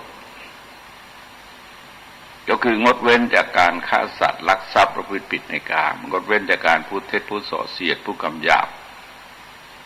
พูดคำเพ้อเจ้อเลวไหลใจไม่โลภอยากได้ของบุคคลอื่นใจไม่มีความอาฆาตพยาบาทต่อใครๆแล้วก็ใจที่เห็นชอบตามทำนองครองธรรมเราจะเห็นว่าใจอย่างนี้มันเป็นใจผ่องใสอยู่แล้วแล้วการกระทำทางกายก็ทำด้วยจิตที่ผ่องใสพูดทางวาจาก็พูดด้วยจิตที่ผ่องใสเพราะงั้นใจเขานี่มันผ่องใสอยู่โดยปกติแต่ว่าเขาตายไปแล้วอาจจะเกิดในทุกขติก็ได้หรืออาจจะตกนรกก็ได้ผลดังกล่าวแล้วก็คือการตกนรกนั้นอาจจะเป็นอดีตกรรมที่นานบาปกรรมในอดีตที่นานไกลบาปกรรมในชาติก่อนบาปกรรมในชาติปัจจุบันแต่ว่าปีก่อนๆเดือนก่อนๆวันก่อนๆแล้วก็ใจเกิดขุ่นมัวเศร้าหมองขึ้นก่อนดับจิตคนทำความดีแท้ๆนะตายไปแล้วไปบังเกิดในทุกขติก็ท่านเล่าถึงพระนางมัลลิกาเทวีพระมเหสีของพระเจ้าประเสนในโกศลทำความดีไปเยอะมากแล้วก็เป็นผู้หญิงคนเดียวนะฮะที่เป็นประธานในการให้ทานเขาเรียกว่าอาทะสิทธทานคือเป็นทานที่ไม่มีใครจะมาเทียบเคียงได้เลี้ยงพระ500 รูปพระนั่งฉันกันกลางลานเนี่ยแต่ว่ามีช้างกันฉัตร500 เชือกแหมหาช้าง500 เชือกเนี่ยมันเรื่องใหญ่มากแต่ท่านก็ทำได้แล้วก็ฉลาดแล้วก็แก้ปัญหาต่างๆให้แก่พระเจ้าประเสนในกุศลมาเยอะแต่ก่อนจะดับจิตนั้นจิตท่านขุ่นไปหน่อยนึงดับในช่วงนั้นพอดีเลยตายแล้วไปบังเกิดในนรกพระเจ้าประเสนในกุศลก็มาเพื่อจะกราบทูลถามพระพุทธเจ้าว่าพระนางมาริกาตายแล้วไปเกิดที่ไหนเป็นสาชนทั้งหลายลองสังเกตว่าคนสมัยพุทธกาลเขาไม่สงสัยเรื่องชาติภพ ซึ่งผิดกับคนบ้านเราคนสมัยปัจจุบันเนี่ยยุ่งกับชาติภพเนี่ยไม่เชื่อเรื่องชาติภพแล้วในขณะที่ฝรั่งเขาเริ่มเชื่อในชาติภพพิสูจน์ค้นคว้ากันได้โดยวิธีการสะกดจิตทีนี้เขาก็เล่นกันเยอะฝรั่งนี่เชื่อกันแพร่หลายนะฮะจนว่าออกบวชกันเยอะเขามีบอกว่าฝรั่งชาวเม็กซิโกเป็นบาทหลวงแกเขียนเรื่องนรกสวรรค์ไว้เยอะก่อนแกจะตายเนี่ยตายไปแล้วก็มาเข้าฝันมาหาเพื่อนบาทหลวงแกบอกว่าเฮ้ยไม่เจอพระเจ้าอ่ะมันไม่มีพระเจ้าที่เขียนเอาไว้เนี่ยเขียนเอาไว้ปรากฏเราเขียนผิดหมดเลยมันไม่มีพระเจ้าแต่ว่าก็เป็นคนตายแล้วคนเดียวนะฮะก็ถูกกลบเกลื่อนไปในสุดก็ยังรักษาความเชื่อเหล่านี้เอาไว้เพราะในจิตตรงนี้มันพอคุณมัวขึ้นมาก็ทำให้ท่านไปบังเกิดในทุกขติพระเจ้าประเสนที่โกศลก็เชื่อว่านางต้องไปบังเกิดในสุคติคือในสวรรค์ก็มั่นพระทัยอย่างนั้นแต่ทีนี้พระพุทธเจ้าเนี่ยพูดเท็จไม่ได้วันเวลาพระเจ้าประเสนที่โกศลเสด็จมาเฝ้าเพื่อจะกราบทูลถามพระองค์ก็ทรงบันดาลให้ลืมในทุกทีเลยลืมไป7 วันลืมถามทุกวันมาทุกวันต้องการจะถามทุกวันแล้วก็ลืมทั้ง7 วันนั่นแหละวันที่7พระนางมาริกาก็ไปบังเกิดตามกรรมจริงๆของท่านนะฮะไม่ใช่กรรมแสงบังเกิดตามกรรมจริงๆของท่านก็คือบังเกิดในสุคติพระเจ้าประเสนที่กุศลมากราบทูลถามพระเจ้ารับสั่งว่าไปบังเกิดในสุคติก็ดีพระทัยยกย่องสรรเสริญว่าคนอย่างพระนางมาริกาไม่บังเกิดในสุคติแล้วไม่รู้จะเอาใครไปบังเกิดในสุคติแล้วท่านก็หนักแน่นมั่นคงในบุญกุศลมากยิ่งขึ้นถามว่าทำไมพระพุทธเจ้าต้องบันดาลให้ลืมเพราะพระพุทธเจ้าต้องบอกความจริงในขณะนั้นท่านอยู่ในนรกก็บอกว่าเกิดในสวรรค์ได้ไงทีนี้ถ้าไปเห็นว่าคนอย่างพระนางมาริกาตกนรกเนี่ยมันไม่รู้ทำความดีไปทำอะไรแล้วเพราะว่าทำยังไงก็ไม่เท่ากับท่านน่ะแต่คนอย่างพระนางมาริกาตกนรกท่านเองก็คงอยู่ไม่ได้หรอกแล้วท่านก็คงเลิกนับถือศาสนาพุทธไปเลยอันนี้เป็นเรื่องใหญ่นะฮะเป็นเรื่องใหญ่เพราะงั้นเมื่อแสดงความจริงก็ต้องทำให้ลืมไปก่อนค่อยถามให้พระนางมาริกาไปอยู่เรียบร้อยซะก่อนก็ตายปั๊บก็เกิดปุ๊บเป็นหน้าอันนี้ก็คือเป็นการจำแนกกรรมในส่วนใหญ่ข้อที่4ก็เหมือนกันแต่ว่าคือหมายความว่าเขาบำเพ็ญกุศลกบฏ10อย่างต่อเนื่องเป็นปกติถ้าเรามองตรงไปตรงมาก็คนนี้ตายไปบังเกิดในสวรรค์แน่นอนบังเกิดในสวรรค์แต่บังเกิดด้วยกรรมอะไรกรรมในชาติอดีตการที่นานไกลก็ได้มันตามมาท่านบอกว่าเหมือนสุนัขไล่เนื้อนะมันตามว่ามันมาเรื่อยแหละคนที่อโหสิกรรมได้จริงๆก็คือกรรมมันหมดคราวที่จะให้ผลแล้วก็ท่านเหล่านั้นบรรลุมรรคผลเป็นพระอรหันต์มันไม่มีภพชาติให้ไปให้ผลแต่ไม่มีตัวตนที่จะเป็นที่ตั้งของกรรมเนี่ยที่ตั้งของกรรมมันไม่มีเพราะว่าท่านไม่มีกิเลสมันมีกิเลสกรรมไม่รู้จะลงตรงไหนไม่มีที่ลงกรรมก็ตกไปมันเหมือนกับเราหยดน้ำลงไปบนใบบัวมันซึมลงไปไม่ได้มันก็กลิ้งกลับแต่ว่ากรรมที่เป็นอดีตแล้วก็ท่านยังมีชีวิตอยู่เนี่ยท่านยังต้องรับผลอยู่กรรมหมายความว่ากรรมก่อนที่จะบรรลุมรรคผลเป็นพระอรหันต์ถ้ามีอยู่ก็มีนั่นแหละแล้วก็ยังให้ผลเป็นสุขเป็นทุกข์อยู่อย่างพระพุทธเจ้าของเราเองก็พบตั้ง17 ครั้งมั้ง17 ครั้งที่พบเรื่องผลกรรมในอดีตทั้งดีทั้งไม่ดีผลสิ่งที่เกิดขึ้นในชีวิตของพระพุทธเจ้าที่จริงเป็นผลกรรมนั่นแหละที่ถูกนางจินจามนาวิกาใส่ร้ายถูกพระเทวทัตกลิ้งหินกระทบระบาดจนห่อพระโลหิตอะไรเนี่ยมันเกิดจากบาปกรรมทั้งนั้นแล้วก็ต้องเล่าให้ฟังอันนี้เพราะบาปกรรมอย่างนั้นอย่างนั้นอย่างนั้นทีนี้อาการให้ผลของกรรมมันก็ ก็มีการจำแนกเอาไว้เป็นชุดหนึ่งก็คือในชาติปัจจุบันที่เราเกิดมาเนี่ยเราเกิดมาอย่างที่บอกแล้วว่ามันมีกรรมอยู่3ประเภทแต่สรุปว่าพอประเภทมันก็มี2 กรรมคือดีกับไม่ดีนะแต่ว่าอาจจะมาจากชาติก่อนๆอาจจะมาจากชาติก่อนอาจจะมาจากชาติปัจจุบันอันนี้ไม่รู้ก็ว่ากันเป็นเฉพาะกรณีไปแต่คนที่รู้จริงก็คือพระพุทธเจ้าที่ตอบได้นะที่ตอบได้โยงได้จริงๆเนี่ยก็คือพระพุทธเจ้าเพราะอะไรเพราะเรื่องบางเรื่องมันละเอียดก็เรียกว่าอาสัญกรรมที่มันเกิดขณะแป๊บเดียวเนี่ยแป๊บเดียวทันเด็กแต่ว่ามันก็เป็นบาปเป็นบุญนะฮะที่มันเกิดขึ้นเนี่ยมันก็เป็นบาปเป็นบุญที่พร้อมจะให้ผลเมื่อกรรมอื่นมันไม่ให้ผลแต่อุปมาว่ามันเหมือนกับโคที่อยู่ในคอกอ่ะไอ้โคตัวหนึ่งขาเป๋แต่วันนี้มันอยู่ที่ประตูคอกเราก็เปิดประตูคอกมันก็ออกได้ก่อนไอ้โคใหญ่ๆที่มีกำลังอยู่ข้างในมันยังออกไปได้โคนี้ก็ออกไปก่อนผลกรรมพวกนี้มันเกิดที่จิตในขณะสั้นๆแต่มันก็ทำหน้าที่ของมันไม่ใช่ก็ทำนองแซงให้ผลแต่ที่จริงมันไม่หนักท่านทั้งหลายลองคิดดูว่าเหมือนกับเราขับรถแล้วเราชำนาญทางมันไม่น่าจะเลี้ยวผิดแต่เผลอเลี้ยวผิดนึกได้ช้าหรือนึกได้เร็วถ้านึกได้เร็วก็เลี้ยวกลับได้เร็วขึ้นถ้านึกได้ช้าก็อาจจะหลงทางเลี้ยวกันหลายตลบจึงมาสู่ทางที่เราต้องการจะไปได้เพราะในชีวิตมันก็มีลักษณะอย่างนั้นนะเราก็ไม่รู้ว่าเราขาดสติเมื่อไหร่ที่พระพุทธเจ้าทรงสอนให้เรามีตลอดเห็นไหมมีสติมีสัมปชัญญะมีความเพียรมีขันติมีหิริอะไรต่างๆคือสอนให้มีไว้เพราะพวกนี้มันทำหน้าที่ป้องกัน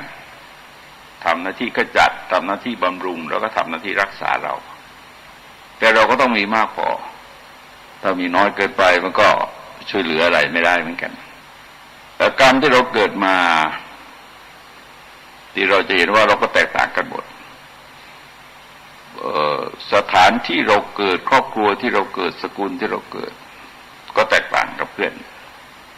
แม้แต่ในครอบครัวเราเองก็แตกต่าง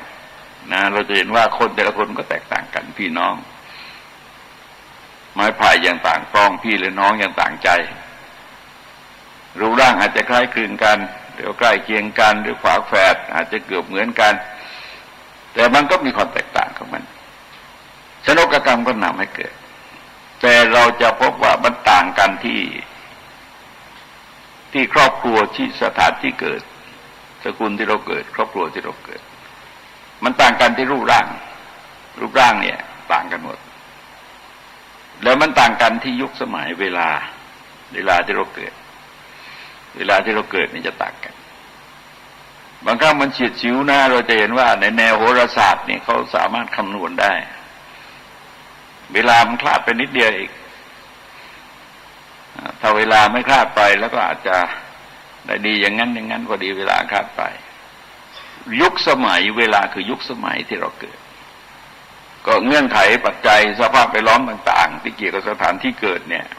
แล้วก็ยุคสมัยประการต่อไปก็คือความโน้มเอียงทางใจเราที่เรียกประโยคะเราทำให้พระพุทธเจ้าทรงจำแนกคนออกไปเป็น4ประเภทโดยกำเนิดของเขานะฮะออกเป็น4ประเภทโดยกำเนิดของเขาคือประเภทมืดมามืดไปก็แสดงว่าเกิดมาด้วยผลของอกุศลดำรงอยู่ด้วยผลของอกุศลแล้วก็ตายไปด้วยผลของอกุศลพวกนี้ไม่เปลี่ยนแปลงอะไรเลยอยากจนขัดสนยังไงโง่ยังไงก็อย่างนั้นตอนก่อนไปฟังคนก็สัมภาษณ์เรื่องผู้เช่าที่นาของกรมธนารักษ์ที่นครปฐมมันสะดุดใจอยู่ประโยคนึงคืออายุเขาก็ยังไม่มากนะอายุสัก50 กว่าเขาบอกว่าผมไม่มีความรู้อะไรก็เรียนหนังสือได้แค่ป .4 เท่านั้นเองอันนี้คือประเด็นว่าไอ้ความโน้มเอียงทางใจเขาเนี่ยถ้าเขาเรียนได้ก่อนถ้าเขาเรียนก็ได้ศึกษา แล้วก็ทำคะแนนได้ดีๆมันก็มีโอกาสได้ทุนได้อะไรแต่อะไรต่างๆก็คนที่เขาเรียนด้วยทุนหลวงมีเยอะแยะไปก็ลูกคนจนนั้นแหละเขาก็ได้ทุนอย่างคุณนพดลปัตมะนี่ที่จริงก็เป็นลูกชาวบ้านธรรมดาแต่เขาก็ได้ทุนอนันทไมดลก็ไปเรียนรู้สึกจะออกฟอร์ดนะฮะก็เรียนมหาวิทยาลัยใหญ่ซะด้วยอันนี้ก็คือทำให้เราเห็นว่าความโน้มเอียงทางใจเราเนี่ยสถานที่เกิดมันก็ใกล้โรงเรียนอ่ะแล้วก็ตระกูลที่เราเกิดมันก็คงจะไม่ยากจนจนถึงก็ส่งลูกเรียนป.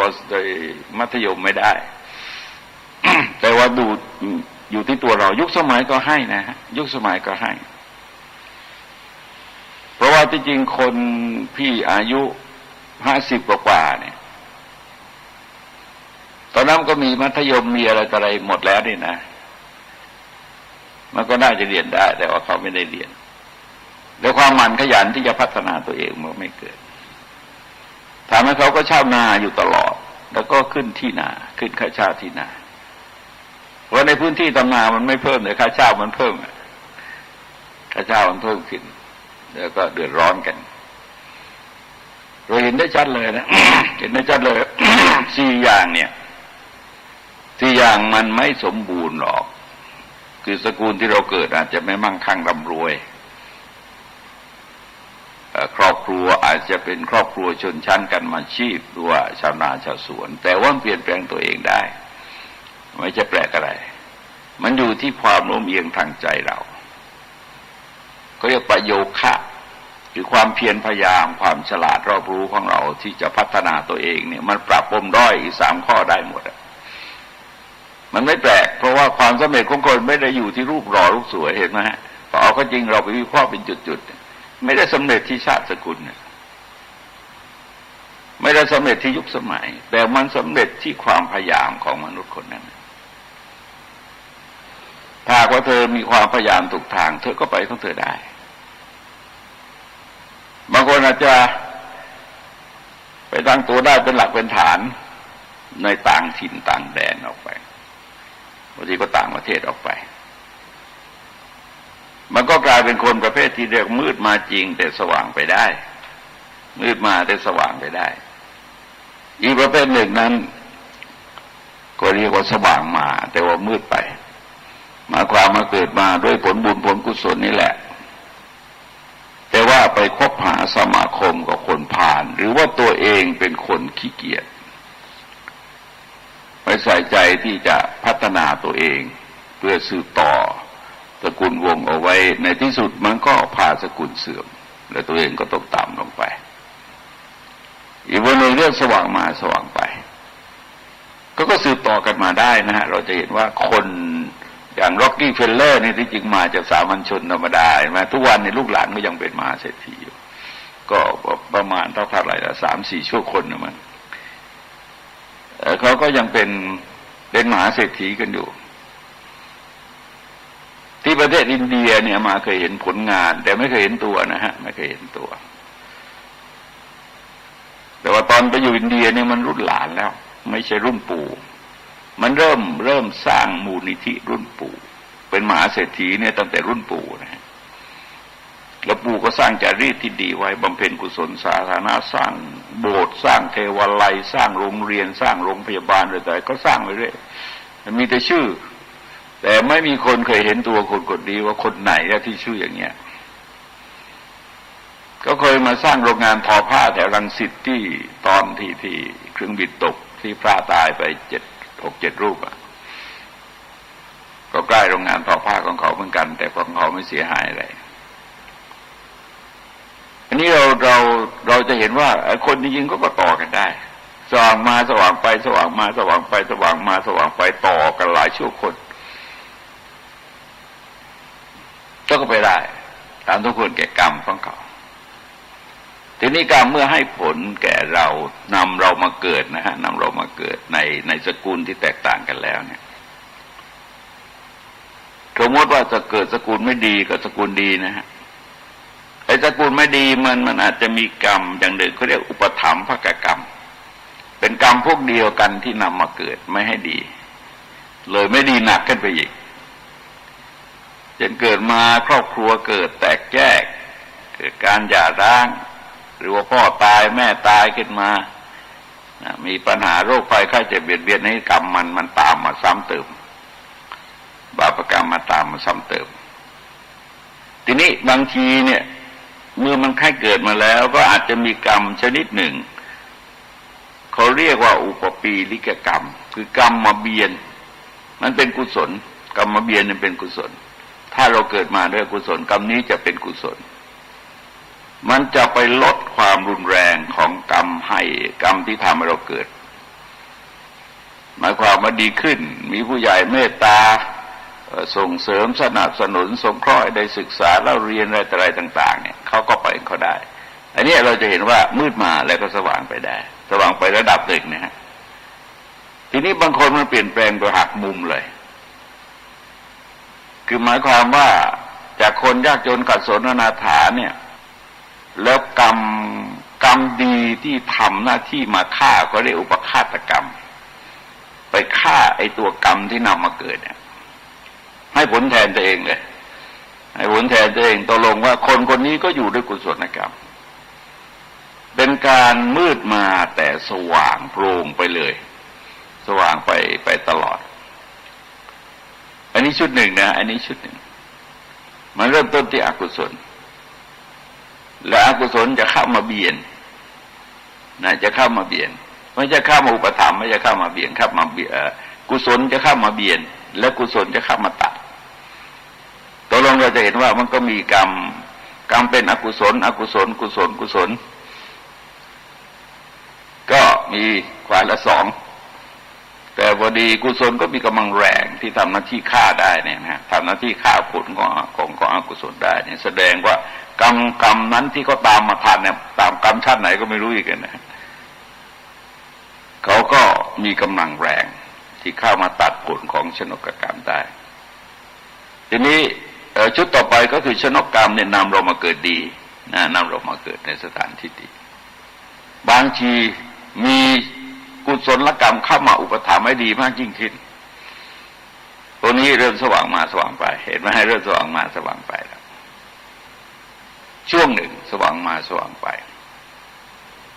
แต่บางทีมันมีบาปกรรมตามมาทันมันมาเบียนเลยมันมาเบียนทำให้ผลของชนกกรรมนี่ลดลงคือดีน้อยลงนะฮะดีน้อยลงเช่นว่าไปเกิดอุบัติเหตุไปเกิดพิการขึ้นมาอะไรต่างๆครอบครัวเกิดค้าขายไม่ประสบความสำเร็จทำให้สกุลตกต่ำลงไปแล้วบางทีบาปมันเข้ามาเป็นอุปฆาตกรรมคือฆ่าเลยฆ่าผลฆ่าตัวชนกกรรมแล้วมันให้ผลแทนนะฮะทีนี้ก็กลายเป็นคนยากจนเลยกลายเป็นคนยากจนกัดสุนอนาถาไปเลยอันนี้เราจะเห็นว่าสว่างมาแต่มืดไปสว่างมาถึงจุดหนึ่งเนี่ยที่จริงสว่างไปนะฮะแต่ว่าพอถึงจุดหนึ่งก็คือมืดไปเพราะว่าไอ้กรรมที่เข้ามาแซงเนี่ยเราก็ไม่รู้ว่ากรรมไหนไอ้คนที่จำแนกได้อย่างเงี้ยไอ้นี่ประกรรมนี้อันนี้ประกรรมนี้อันนี้ประกรรมนี้เนี่ยก็คือพระพุทธเจ้าเขาเรียกพุทธญาณที่จะจำแนกได้คนทั่วไปก็จำแนกไม่ได้หรอกแม้พระอรหันต์เราก็ไม่เคยพบว่าท่านจำแนกขนาดนั้นได้แต่พระพุทธเจ้าก็เคยเตือนบอกว่าอย่าไปทำมันเป็นเรื่องของพุทธญาณคือพระพุทธเจ้าท่านสร้างบารมีมาเพื่อการนี้โดยเฉพาะท่านเหล่านั้นมันสร้างบารมีเขาเรียกว่าสาวกบารมีคือบารมีของสาวกไม่ใช่บารมีของศาสดาเพราะได้ความจำกัดเนี่ยความจำกัดของปัญญาเนี่ยยังไงมันก็ไม่เท่ากันครับพระอรหันต์ที่เหมือนกันจริงๆคือหมดกิเลสหมดกิเลสนี่เหมือนกันแต่ปัญญาไม่เท่ากันนะฮะปัญญาไม่เท่ากันกรุณาก็ไม่เท่ากันของพระพุทธเจ้านี่มันสมบูรณ์หมดเลยทีนี้กรรมชุดหนึ่งเนี่ยเราทำไปแล้วสมมติว่าเราทำในชาตินี้เราทำในชาตินี้ดีหรือไม่ดีก็ตามนะฮะดีหรือไม่ดีก็ตามมันให้ผลในชาตินี้แต่ถามมาให้ได้หมดไหมมันก็ให้ไม่หมดหรอก เพราะอะไรเพราะเวลาเราไม่ได้อยู่รอการให้ผลของกรรมเราตายแต่ก่อนเราตายแต่ก่อนกรรมนี้มันก็เหมือนกับหน้าบัญชีรายรับรายจ่ายยอดยกมเรื่อยนะฮะยกมาเรื่อยจนกว่าจะสมดุลระหว่างรายรับกับรายจ่ายก็ปิดบัญชีได้ทีนี้คนปิดบัญชีได้มันมีเฉพาะพระอรหันต์ไอ้เราปิดไม่ได้เราปิดบัญชียังไม่ได้กรรมนี้ก็เรียกว่าทิฏฐธรรมเวทนียกรรมกรรมที่ให้ผลในชาติปัจจุบันตรงๆยิงคนตายปั๊บถูกจับปุ๊บหรือว่าต่อสู้ตำรวจถูกยิงตายปั๊บเลยก็ตายกันเลยอันนี้ก็เห็นกันจ่าๆเลยว่ากรรมในปัจจุบันให้ผลในปัจจุบันเลยแต่ทีนี้ไอ้ตัวบาปคือว่าเราจะเห็นว่าคนทำความชั่วนี้ที่เราเห็นได้ชัดก็คือว่าหนึ่งผลทางจิตใจจะไม่สงบแล้วผลทางสังคมก็จะดูถูกดูหมิ่นผลทางสกุลกระทบความเดือดร้อนถูกสังคมก็รังเกียจ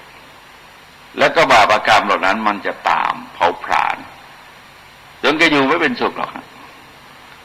เพราะฉะนั้นไม่ว่าใครก็ตามที่ทำบาปกรรมแล้วไม่มีที่จะอยู่เป็นปกติสุขเพียงแต่ว่าบาปกรรมนั้นแรงขนาดไหนแล้วสำนึกของแกดีขนาดไหนถ้าสำนึกแกดีแกก็หยุดตัวเองเสียแล้วก็พยายามชดใช้กรรมไปตามสมควรแก่กรณีจนยอมรับโทษไปก่อนเนี่ยนะยอมรับโทษไปก่อนแต่ว่ามันหมดไม่ยังไม่หมดกรรมนะฮะเราจะเห็นว่าโทษตรงนั้นมันเป็นโทษจากการฆ่าคนไม่จะเจตนาฆ่าคนเจตนาฆ่าคนมันเป็นบาปการฆ่าคนเนี่ยมันก็เป็นกิริยาเป็นกิริยาแต่นั้นคือผลของกิริยาไม่ได้ผลของเจตนานะฮะไม่ได้ผลของเจตนาเพราะว่าเจตนาก็ตัดสินไม่ได้ศาลตัดสินไม่ได้แต่ศีลที่เป็นรูปธรรมนะนายกยิงนายขอตายนายกก็ต้องรับโทษในฐานะฆ่าคนตายโดยเจตนานะศาลก็ต้องว่าโดยเจตนาแหละเพราะจริงเจตนาเราไม่เห็นว่าไอ้แกเจตนาจะฆ่าจริงหรือเปล่าตรงนั้นเนี่ยเราไม่เห็นเขาหรอกแต่ตัวเจตนามันเป็นกรรมผลกรรมนี้มันก็ตามให้ผลในชาติปัจจุบันได้ให้ไปส่วนหนึ่งแล้วก็ส่วนหนึ่งก็ต้องยกยอดไปแต่ยกยอดไปมันก็กลายเป็นเขาเรียกว่าอุปปัชชเวทนียกรรมกรรมที่ยกยอดไปให้ผลในชาติต่อไปเพราะเวลานี้เราก็มีอุปปัชชเวทนียกรรมของชาติก่อนนะแล้วก็ปัจจุบันเนี่ยกรรมที่เราทำอยู่ในชาติเนี่ยมันจะเป็นอุปปัชชเวทนียกรรมในชาติต่อไปหลังจากเราตายไปแล้วเราก็ไปเจอกรรมตรงนี้ครับแล้วกรรมอีกประเภทหนึ่งมันยังไม่พร้อมมันก็ต้องยกยอดต่อไปอีกหน้าบัญชีก็เปิดใหม่ยกยอดยกมายอดยกมาก็กลายเป็นอัปราเวทนียกรรมเช่นเคยเล่าตัวอย่างพระเทวีของพระมหากษัตริย์องค์หนึ่งที่ท่านเคยฆ่าแพะนะตัดคอแพะแล้วก็ท่านถูกตัดคอมาทุกภพทุกชาติเลยมาถึงชาติปัจจุบันเป็นชาติที่100แล้วก็เขาก็มีตั้งกองอารักขาเข้าเป็นแพะนะฮะตอนนั้นก็ยังเป็นแพะเกิดไปเป็นแพะแล้วก็มีคนดูแลอารักขาด้วยวิธีการต่างๆแต่พอถึงเวลามันก็ถูกฆ่าถูกฆ่าตัดคอเหมือนกันเพราะเราก็หนีกรรมไม่ได้อย่างที่ท่านบอกว่าอันความผิดพลาดพลั้งทั้งหลายเล่าใช้ดวงดาวในท้องห้องเวขุนมาเกี่ยวข้องพ้องผ่านบันดาลดลแท้จริงผลของกรรมเราทำเองแต่คนเราพอยอมรับไม่ได้ทำชั่วทำผิดอะไรไม่รู้โยนให้คนอื่นหมดเลยโทษคนนั้นคนนี้โทษฟ้าโทษดินโทษรัฐบาลนะเป็นกระโถนเท้าประโรงคือต้องไปลงตรงนั้นทุกทีทุกงานทั้งที่มันรู้กันแสนรู้นะว่าอะไรเป็นอะไรแต่ไม่รู้ว่าขอให้ด่ารัฐบาลกันแล้วใครก็ทำไม่ได้ก็โยนต้นนึกว่าสมมติว่าเราจะใช้พืชเศรษฐกิจที่ทำน้ำมันเนี่ยมันก็ต้องรอเวลา โดยนี้งบประมาณไม่ออกรู้งบประมาณยังไม่ออกจ่ายเงินยังไม่ได้แล้วมันรู้นะฝ่ายค้านก็รู้ใครก็รู้ว่าเวลาเนี้ยมันเงินยังไม่ออกมันจ่ายไม่ได้แล้วสมมติว่าปลูกมันสำปะหลังนี่ไม่ใช่2 วันมันได้พื้นที่ในการปลูกมันก็ต้องหาแล้วปริมาณก็ต้องมากก็จะทำมันต้องมีเครื่องยนต์กลไกต้องสั่งเครื่องมาจากต่างประเทศโอ้อีกยาวเหยียดรู้กันรู้แสนรู้ทั้งนั้นเลยแต่ว่าขอโดยสารทำชั่วหน่อยแล้วกันขอได้ด่านะฮะขอได้ด่าคือถ้าคนเชื่อกฎของกรรมเนี่ยโยมจะเห็นว่าบ้านเมืองมันจะสงบเพราะคนจะคำนึงถึงกรรมเวลาด่าคนอื่นก็ไม่ได้เจ็บแสบอะไรอ่ะแต่เราที่ต้องได้รับผลกรรมจากการด่าเขาอาจจะเดือดร้อนในชาติปัจจุบันคนถูกด่าก็อาจจะเดือดร้อนอาจจะไม่พอใจในชาติปัจจุบันแต่เขาไม่ด่าตอบเราด่าเขาแล้วก็ด่าคนที่ไม่ด่าตอบเป็นการประทุษร้ายต่อคนที่ไม่ประทุษร้ายย่อมประสบบาปกรรมในชาติปัจจุบันและก็ในชาติต่อไปถ้าเราดึงกฎของกรรมกลับมาได้สังคมจะดีขึ้นเยอะสังคมจะมีวินัยขึ้นมาเองเลยเพราะทุกคนจะสำนึกถึงกฎของกรรมเราหนีไม่พ้นหรอกเพราะกรรมมันจะตามไงในชาติต่อไปชาติต่อไปให้ผลไม่ทันยกไปชาติต่อไปเอาชาติต่อไปให้ผลไม่ทันชาติต่อไปถึงวันหนึ่งมันก็ทันถึงวันหนึ่งมันก็ทันเขาเรียกอัปปราเวทนิกรรมเนี่ยเราก็กำหนดไม่ได้หรอกว่ามันปีที่เท่าไหร่ชาติที่เท่าไหร่ที่เราจะรับผลกรรมเหล่านั้นทีนี้ประเภทของกรรมที่มันให้ผลกรรมประเภทหนึ่งเขาเรียกคารุกรรมคือกรรมหนักตามปกติจะให้ผลก่อนเพื่อนอย่างที่บอกไว้ตะกี้นี่นะว่าคารุกรรมก็มี2 ฝ่ายอกุศลก็คืออนันตริยกรรมกับมิจฉาทิฏฐิมิจฉาทิฏฐินี่ก็แน่นอนก็เรียกเป็นหลักต่อของวัฏฏะคือไม่ได้พูดได้เกิดหรอกถ้ายังมีความเห็นที่เป็นมิจฉาทิฏฐิอยู่คำว่าไม่ได้พูดได้เกิดนั้นหมายความมันไม่ได้เกิดเป็นคนดีแต่ว่ามันเกิดนั่นแหละเพราะว่ามิจฉาทิฏฐิมันก็เป็นอกุศลกรรมที่นำไปสู่ทุกขติแล้วอนันตริยกรรมส่วนกุศลก็คือรูปฌานนี่เป็นกุศลนะฮะแต่ว่าในแง่ของสังสารวัฏเนี่ยเราจะเห็นว่าที่จริงชีวิตมันก็ซ้ำซากเป็นพรหมก็ไม่จะสนุกอะไรหรอกมันไปลอยตึงอยู่ว่ารอสังสารวัฏแค่ๆไปพักอยู่เนี่ยคล้ายไปพักสังสารวัฏอยู่เป็นกรรมแต่วันหนึ่งท่านก็หมดกรรมหมดบุญแล้วก็ต้องจุติแล้วมาหมุนวนอาจจะตายจากพรหมมาตกนรกก็ได้ก็ไม่แน่กรรมอะไรรอจ่อคิวอยู่ก็ไม่รู้เพราะฉะนั้นในแง่การความจริงแล้วเนี่ยเราจะเห็นว่าพระอริยบุคคลเราไม่ยอมบรรลุฌานไม่ยอมใช้ฌานไม่ยอมตายในฌานยกเว้นพระอนาคามีท่านต้องตายในฌานนะฮะท่านต้องตายในฌานคนอื่นก็ไม่ไปหรอกพระโสดาสกิทาคาอย่างมากท่านไปแค่สวรรค์ชั้นปรินิมิตวัฏสวัสดีแต่นั่นเองแค่อื่นท่านไม่เอาท่านไม่ไปเพราะว่าอายุมันยืนเกินไปถ้าเหล่านี้มันหน่ายการเกิดนะหน่ายการเกิดหน่ายสังสารวัฏแล้วไม่ต้องการจะเกิดอีกแล้วมันมีแต่ทุกตอนนั้นเกิดขึ้นทุกตอนนั้นตั้งอยู่ทุกตอนนั้นดับไปนอกจากทุกไม่มีอะไรเกิดนอกจากทุกไม่มีอะไรดับท่านมองเห็นท่านมีความชัดเจนในเรื่องเหล่านั้นประการต่อไปก็คือชนกกรรมแล้วก็เขาเรียกบาหูลกรรมบริการก็คือกรรมที่รองลงมามันก็จะถือว่าหนักมันก็หนักอะสำหรับคนทั่วไปแล้วก็หนัก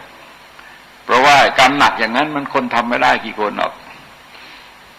เดินฆ่าพ่อฆ่าแม่อย่างเงี้ยมันนานๆจะเจอสักคนหนึ่งอะ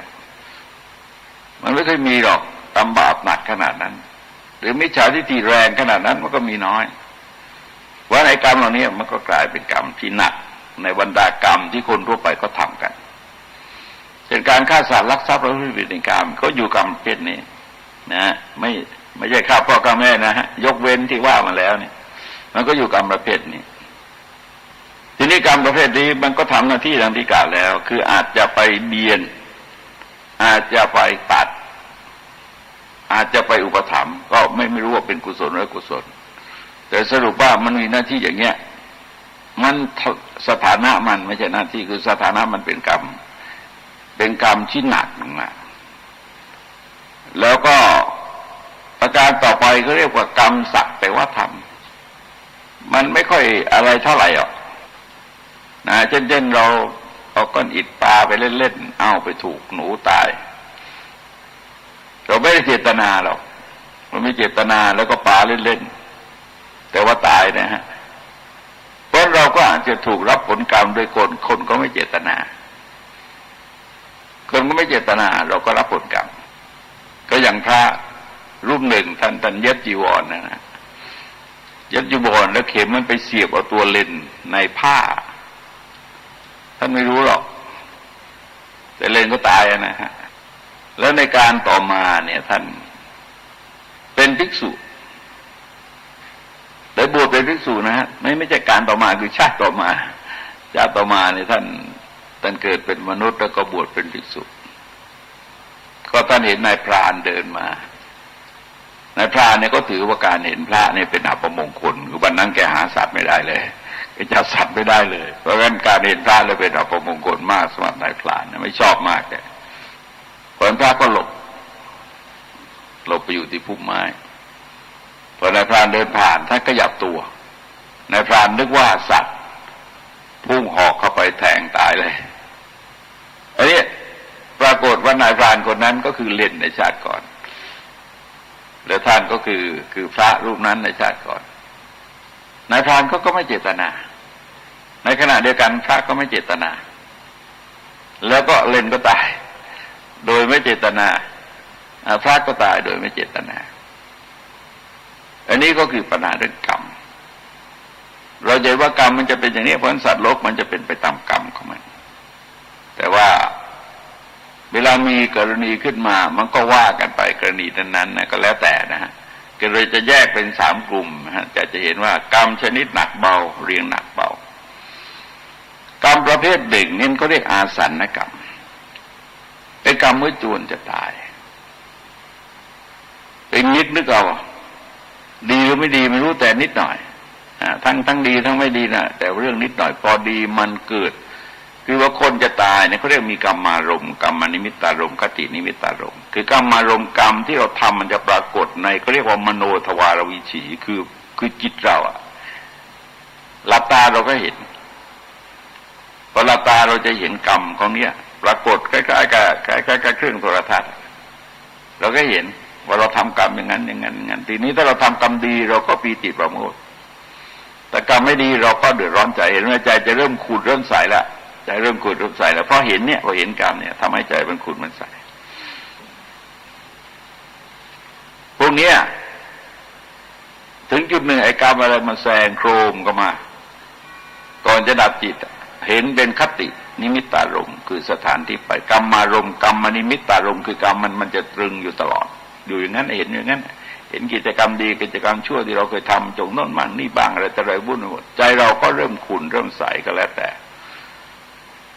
เสร็จแล้วมันเห็นที่เกิดเห็นคตินิมิตตารมณ์คือเห็นที่เกิดที่ตัวเองจะไปเกิดดีหรือไม่ดีล่ะเห็นสวนรื่นรมเห็นปราสาทราชวังเห็นอะไรแต่ไรเราก็สบายใจไปเห็นเป็นเปลวเพลิงเป็นหลุมฐานเพลิงเป็นเหวเป็นอะไรแต่ไรต่างๆเราก็สยองใจก็เริ่มขุ่นนะใจก็เริ่มขุ่นก็ดับตรงไหนก็ไม่รู้ก็จะไปเกิดตามกรรมนั้นอันนี้ก็คือกฎของกรรมทีนี้เราจะเห็นว่าไอ้กฎของกรรมอย่างเนี้ยมันมีตัวหลังอยู่ตัวเหตุอยู่มันเป็นผลนะฮะมันเป็นผลก็คืออวิชชาเพราะในปฏิจจสมุปบาทนั้นพระพุทธเจ้าทรงสอนให้เห็นว่าคือโลกเราที่จริงมันเป็นกระบวนการปฏิจจสมุปบาทก็ถ้าเทียบแล้วมันเหมือนกับคนเข้าไปในป่าเพื่อสมมติว่าหาหวายนะหวายยาวๆปัดไม้เลื้อยทั้งหลายเนี่ยท ถ้าก็ไปเจอที่ปลายหวายซึ่งอาจจะอยู่ไกลกับต้นมากคนที่หาหวายเขาก็สาวมาจากปลายแล้วมาตัดที่โคนทีนี้บางทีเจอที่โคนมันก็ตัดที่โคนเลยตัดที่โคนแล้วก็สาวก็ปลายก็มาด้วยนะฮะแต่ในขณะเดียวกันบางทีเนี่ยเขาต้องการเฉพาะตรงกลางก็ตัดตรงกลางจะดึงหัวดึงท้ายล่ะมันก็มาด้วยกันเพราะฉะนั้นทำให้เราเห็นว่าในกระบวนการของปฏิจจสมุปบาทเนี่ยมันมีชาติภพของมันอยู่ก็คืออะไรอวิชชาแต่ที่จริงทรงเริ่มจากตอนปลายก่อนนะฮะชาติชรามรณะมีนะชาติชรามรณะมีเพราะชาติคือความเกิดหมายความว่าเราไม่เกิดมาเราไม่แก่เราไม่ตายอ่ะเพราะฉะนั้นชาติชรามรณะมีก็เพราะว่าความเกิดมีก็เพราะมีภพคือมีภพมันมีทีนี้ภพมันมีก็เพราะอุปาทานมีก็เพราะตัณหามันมีตัณหามันมีก็เพราะเวทนามันมีเวทนามันมีก็เพราะผัสสะมันมีผัสสะมันมีเพราะอายตนะมันมีอายตนะมันมีเพราะนามรูปมันมีนามรูปมันมีเพราะวิญญาณมันมีวิญญาณมันมีเพราะอวิชชามันมีเพราะงั้นเราจะเห็นว่าบางทีเรานับ12คือนับ12นับชาติกับชราแยกไม่ใช่นับมรณะกับชราเนี่ยออกจากกันก็กลายเป็น12แต่ถ้านับ11ก็ได้นะฮะนับ11ก็ได้เพราะว่าชาติกับชราก็อยู่ในตัวคนเดียวกันนั่นแหละชรากับมรณะก็อยู่ตัวคนเดียวกันนั่นแหละทีนี้ก็ทรงแสดงในสายดับอวิชชาดับสังขารดับวิญญาณดับนามรูปดับอายตนะดับผัสสะดับเวทนาดับตัณหาดับอุปาทานดับภพดับชาติดับชรามรณะก็ดับตามไปทีนี้เวลาเกิดอวิชชาเกิดสังขารก็เกิดสังขารเกิดวิญญาณเกิดนะฮะเพราะอวิชชาเป็นปัจจัยจึงเกิดสังขารคือเรียงจากหัวก็คล้ายๆกับจับหวายที่โคนตัดหวายที่โคนมาเพราะว่ารากเหง้ามันจริงๆอาการของเราเป็นอาการของอวิชชาความแก่ความตายเนี่ยความแก่ความเจ็บความตายที่จริงเป็นอาการของอวิชชาแต่มีกรรมอยู่ด้วยนะฮะมีกรรมอยู่ด้วยแล้วก็มีวิญญาณอยู่ด้วยทีนี้ในตรงเนี้ยเราจะเห็นว่ามันมาช่วงที่เราเกิดมาแล้วนะอย่างเนี้ยอย่างในปัจจุบันถือว่าเราเกิดมาแล้วเรามีนามรูปแล้วเรามีอายตนะแล้วเรามีผัสสะคือเรากระทบอารมณ์แล้วเราก็มีเวทนาแล้วทีนี้ไอ้จากผัสสะเนี่ยจากผัสสะจากอายตนะเนี่ยอายตนะที่จริงมันก็คือนามรูปนะนามรูปอายตนะก็คือผัสสะมันก็แสดงวิญญาณฮะมันก็แสดงถึงวิญญาณเวทนาก็เป็นเรื่องของวิญญาณแล้วก็ตัณหาอุปาทานก็คืออวิชชาใช่ไหมอวิชชานั่นแหละเป็นกิเลสตรงกลางเลยมันมีกิเลสอีกชุดหนึ่งที่เราสามารถตัดหวายตรงกลางแล้วก็ดึงเอาไปได้มันก็เป็นหวายเอาไปปักยอดต่อได้เพราะมันครบความเป็นหวายหรือว่าตัดโคนแล้วไปต่อได้เพราะรากมันยังอยู่ตกลงว่าต่อได้2ต่อตรงกลางนี่มันมีกิเลสกรรมวิบากอยู่ตรงกลางแล้วกิเลสกรรมวิบากอยู่ที่หัวอยู่ที่หัวส่วนหัวตอนปลายก็เป็นวิบากนะทีนี้วิบากนี่คืออะไรวิบากก็คือผลเช่นร่างกายเราเนี่ยมันเป็นวิบากของอะไรวิบากของกิเลสกรรมของวิญญาณนะฮะเป็นวิบากของกิเลสกรรมวิญญาณก็สร้างขึ้นมาเป็นนามรูปก็คือตัวเราเนี่ยนะคือเวทนาคือสัญญาคือผัสสะคือมนสิการอะไรต่างๆที่มีอยู่ในตัวเราเนี่ยก็คือนามรูปมันหมดแล้วนะนามรูปที่พูดเนี่ยนามรูปมันหมดแล้วคือนามเนี่ยได้แก่สิ่งที่เรารู้ด้วยใจกับใจกับสิ่งที่เรารู้ด้วยใจเนี่ยเป็นนามนอกนั้นก็เป็นรูปก็คือสิ่งที่เราเห็นด้วยตาได้ยินด้วยหูสูดดมด้วยจมูกลิ้มด้วยลิ้นถูกต้องด้วยกายอันนี้ก็เป็นรูป ทีนี้มันในการเป็นรูปเป็นนามเนี่ยมันขึ้นอยู่กับกรณีอย่างสมมติเราไมโครโฟนเนี่ยเรามีสัญญาคือความจำเรื่องเสียงไมโครโฟนอยู่แล้วเราก็จำรูปไมโครโฟนอยู่เพราะเราเห็นไมโครโฟนหรือได้ยินเสียงจากไมโครโฟนเนี่ยเราก็รู้ว่ามันเป็นไมโครโฟนแต่ถามรู้เพราะรู้เพราะจำเราจำเอาไว้ถ้าเราไม่มีหน่วยความจำเราก็ไม่รู้อย่างที่เขาเล่าว่าเด็กในป่าเลี้ยงควายแล้วก็มีรถจี๊ปจี๊ปเล็กเข้าไ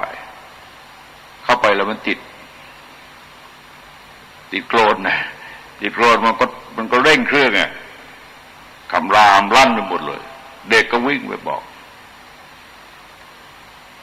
ว่าควายอะไรไม่รู้มันแปลกจังมันเป็นเหล็กไม้ติดลมอยู่ตรงโน้นคลางลั่นไปหมดเลยเห็นไหมเด็กไม่รู้อะไรแกไม่เคยเห็นแกก็ไม่รู้ว่าอันนี้ที่จริงมันคือรถแต่แกก็นึกว่าควายเพราะสิ่งที่แกรู้คือควายแกอยู่กับควายเนี่ยแกก็นึกว่านี่ก็คือควายชนิดหนึ่งเพราะมันเดินได้ไงมันเดินได้ก็แสดงเป็นควายชนิดหนึ่งเหมือนกันแต่ก็ทำกับเหล็กแปลกบอกชาวบ้านมันแปลกมากเลยควายอะไรทำกับเหล็กร้องลั่นเลยติดโคลนนี่ร้องลั่นเลยนั่นก็คือมันเกิดมาจากไม่รู้เกิดมาจากไม่รู้มันก็วินิจฉัยผิดไม่รู้ก็วินิจฉัยผิดทีนี้ในกระบวนการของชีวิตเราเนี่ยเราสังเกตว่าเราเห็นรูปครั้งแรกนี่เกิดอวิชชานะฮะสมมติเราเห็นรูปฟังเสียงดมกลิ่นลิ้มรสอะไรก็ตามเราไม่รู้ว่าเราไม่รู้อะไรเราก็คืออวิชชามันก็เกิดพออวิชชาเกิดเนี่ยมันก็เกิดสังขารก็คือเกิดพอใจหรือไม่พอใจหรือเฉยๆส่วนมากก็เฉยๆนะแต่เราไม่รู้จริงๆมันเฉยๆแต่ว่าเราก็อยากรู้พออยากรู้ถึงจุดหนึ่งเช่นว่ามันมีขนมชนิดหนึ่งเราไม่เคยเห็นเลยเขาเอามาให้กินเราก็ไม่กล้ากินอะไรตอนแรกเพราะเราไม่รู้เสร็จแล้วเราก็ชิมดูแตะลิ้นดูอร่อยแล้วกินมันก็เกิดสุขเวทนารู้สึกอร่อยแล้วเกิดสุขเพราะว่ามันกระทบระหว่างลิ้นกับขนมเกิดกระทบเสร็จแล้วก็เกิดตัณหาคืออยากกินต่อก็วันหลังก็ไปซื้อต่อไปหาต่อก็กินสืบต่อกันมาอย่างที่เรากินอะไรทั้งหลายเนี่ยให้เราสังเกตว่าเราเริ่มจากไม่รู้ทั้งนั้นแม่ก็จับป้อนให้ตั้งแต่เด็กๆเราก็ไม่รู้เรื่องหรอกกินก็ไปตั้งถ่ายอย่างพระนี่ไม่รู้เรื่องนะพระเนี่ยนะก็นิมนต์ไปฉันที่บ้านไม่รู้อะไรโยมก็เกณฑ์มาก็ฉันไม่เรื่อยๆเพราะว่าเราก็ถามจะถามไม่ได้จะถามโยมมันเป็นอะไรเราก็ถามไม่ได้ก็ไม่ถามเขาก็เกณฑ์มาก็ฉันไปก็แล้วกันแต่ถามว่าชื่ออะไรนี่เราไม่รู้จนทุกวันนี้มีเยอะอาหารโต๊ะหนึ่งก็ถามว่าชื่ออะไรนี่เราไม่รู้พระนี่ไม่รู้แต่โยมรู้นะฮะพระนี่จะไม่รู้เลยเพราะเราไม่เคยถามเราก็มองแค่อาหารเราไม่สนใจชื่อเสียงเรียงนามมันอร่อยไม่อร่อยเราก็ไม่สนใจกันนะก็กินให้มันหนักท้องไปก็แล้วกันก็อิ่มก็จบแล้วก็สำเร็จประโยชน์แล้วเพราะฉะนั้นเราจะพบว่าแต่พอเรากินเนี่ยมันก็เกิดเป็นผัสสะเห็นไหมพอเรากินเนี่ยมันเกิดเป็นผัสสะเราไม่รู้จริงแต่มันเกิดเป็นผัสสะพอเกิดเป็นผัสสะก็เกิดเวทนาก็คือสุขเวทนาที่รู้สึกอร่อยเลยก็อยากต่อนะพอเห็นทีหลังมันจำได้แล้วฮะพอเห็นทีหลังมันจำได้แล้วก็รีบฉันเลยเห็นไหมมันก็เข้าสู่กระบวนการเหมือนเดิมที่จริงมันก็เริ่มมาจากอวิชชาเราไม่รู้แต่มนุษย์เนี่ยไม่นิ่งหรอกไม่รู้ไม่นิ่งหรอกเดี๋ยวเธอรู้จะได้แหละทดลองจะได้อย่างบางทีเด็กที่ไปเจอระเบิดอยากรู้เอามาทุบดูระเบิดให้ตายก็เป็นแถวเลยมนุษย์เป็นอย่างนั้นเป็นสัตว์อยากรู้อยากเห็นและอย่าลืมว่าอยากรู้เนี่ยมันเป็นทางมาของความทุกข์ของกิเลส ความทุกข์ก็มีอย่างนี้อย่างเล่นลูกระเบิดแล้วมันระเบิดเนี่ยแสดงว่านำทุกข์มาให้บางทีไปก่อเป็นความรักความชังความชอบไม่ชอบมันก็นำกิเลสมาให้ถ้ารักเราก็นำโลภะนำราคะมาให้ถ้าชังเราก็นำโทสะมาตอนนี้ก็เป็นกระบวนการที่จะนำไปสู่ปฏิจจสมุปบาทเพราะงั้นปฏิจจสมุปบาทก็คงจะพูดในเสาร์ต่อไปเพราะว่าอะไรคือเรื่องนี้มันยาวหรือมันยากถ้าหากว่าเราไม่ตีอ้อมมาก่อนเนี่ยไม่ตีอ้อมมาก่อนพอมาถึงจริงๆแล้วมันจะยากจะเข้าใจยากว่ามันหมุนยังไงสังสารจักรเนี่ยมันหมุนเข้ามันยังไงนะแล้วปลายเป็นอะไรต่างๆอีกมากมายนะฮะในความเป็นปฏิจจสมุปบาทเนี่ยมันจะมีชื่อเรียกอะไรเยอะๆเลยซึ่งต้องพยายามตั้งใจอ่านและตั้งใจฟังนะฮะแล้วก็พี่ต้องคิดตามก็ต้องคิดตามด้วยแต่ว่าถ้าเราจับหลักเอาไว้ได้เนี่ยมันทำให้เราเข้าใจเรื่องกรรมสังสารวัฏได้ง่ายเพราะกรรมสังสารวัฏที่จริงง่ายอยู่แล้วแต่เราไม่เห็นมันเป็นกระบวนนะเห็นเป็นกระบวนที่มันหมุนต่อเนื่องกันไปแล้วก็หนุนช่วยแตกกันไปตามกระบวนของกรรมดังกล่าว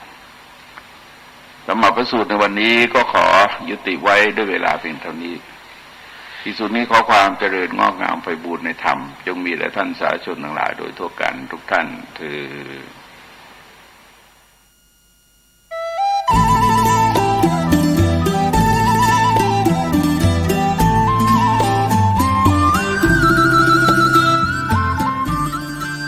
ข่าวสารเพื่อการประชาสัมพันธ์ขอเชิญชวนศรัทธานักศีลนักบุญทั้งหลายร่วมทำบุญ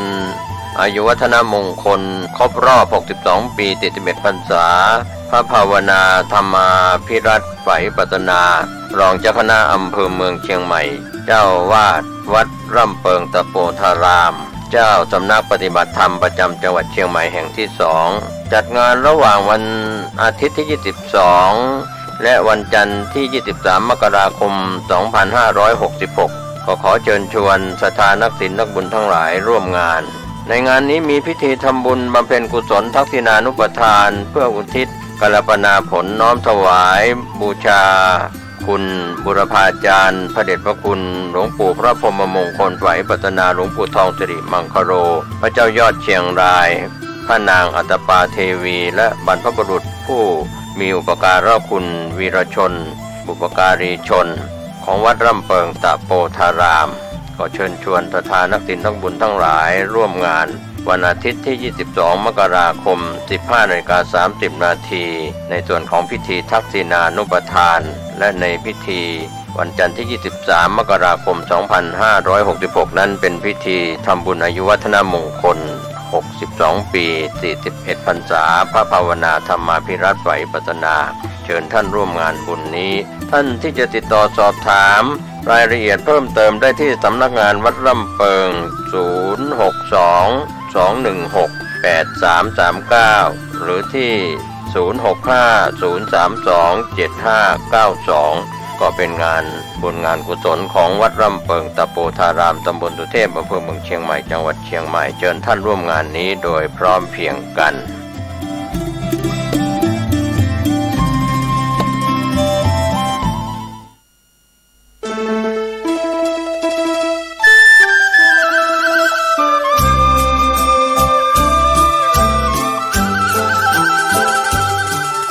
พิธีบำเพ็ญกุศลออกเมรุพระราชทานเพลิงศพพระครูสิริวิชยางกูลพระมหาจรูนสุจิตโตณเมรุชั่วคราววัดบ้านแพะตำบลบ้านเป้าอำเภอแม่แตงจังหวัดเชียงใหม่ขอเชิญญาติโยมและศิษยานุศิษย์ทุกท่านในวันที่25ถึง29มกราคมพุทธศักราช2566ติดต่อร่วมทำบุญได้ที่พระมหาธิวากรขัตติยสิริเจ้าอาวาสวัดบ้านแพะเบอร์โทรศัพท์082-979-1635ทางวัดยินดีที่ญาติโยมจะรับเป็นเจ้าภาพโรงทานและร่วมทำบุญทายทานจำนวน100ชุดละ 2,000 บาท จึงขอเชิญ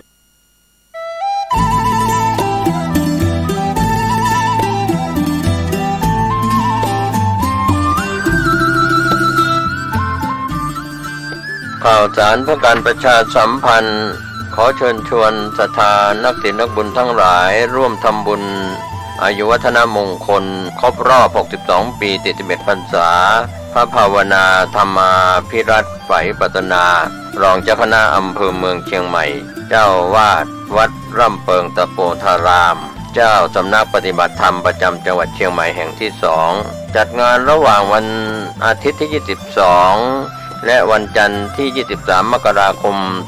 2566 ขอเชิญชวนศรัทธานักศิลป์นักบุญทั้งหลายร่วมงานในงานนี้มีพิธีทำบุญบำเพ็ญกุศลทักษิณานุปทานเพื่ออุทิศกัลปนาผลน้อมถวายบูชาคุณบุรพาจารย์พระเดชพระคุณหลวงปู่พระพรหมมงคลไฝปัตนาหลวงปู่ทองสิริมังคโรพระเจ้ายอดเชียงรายพระนางอัตปาเทวีและบรรพบุรุษผู้มีอุปการะคุณวีรชนบุปการีชนของวัดร่ำเปิงตะโปธารามขอเชิญชวนศรัทธานักศิลป์นักบุญทั้งหลายร่วมงานวันอาทิตย์ที่ 22 มกราคม 15:30 น.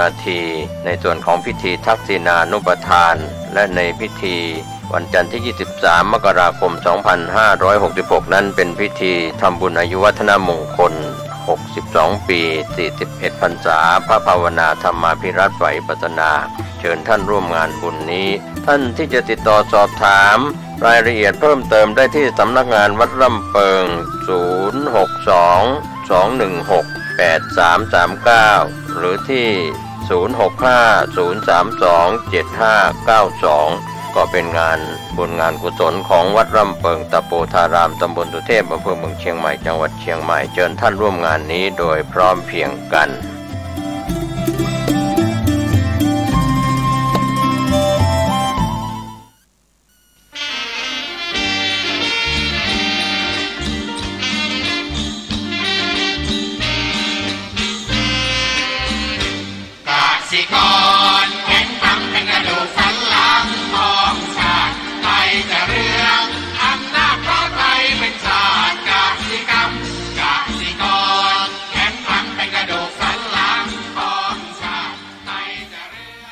ที่นี่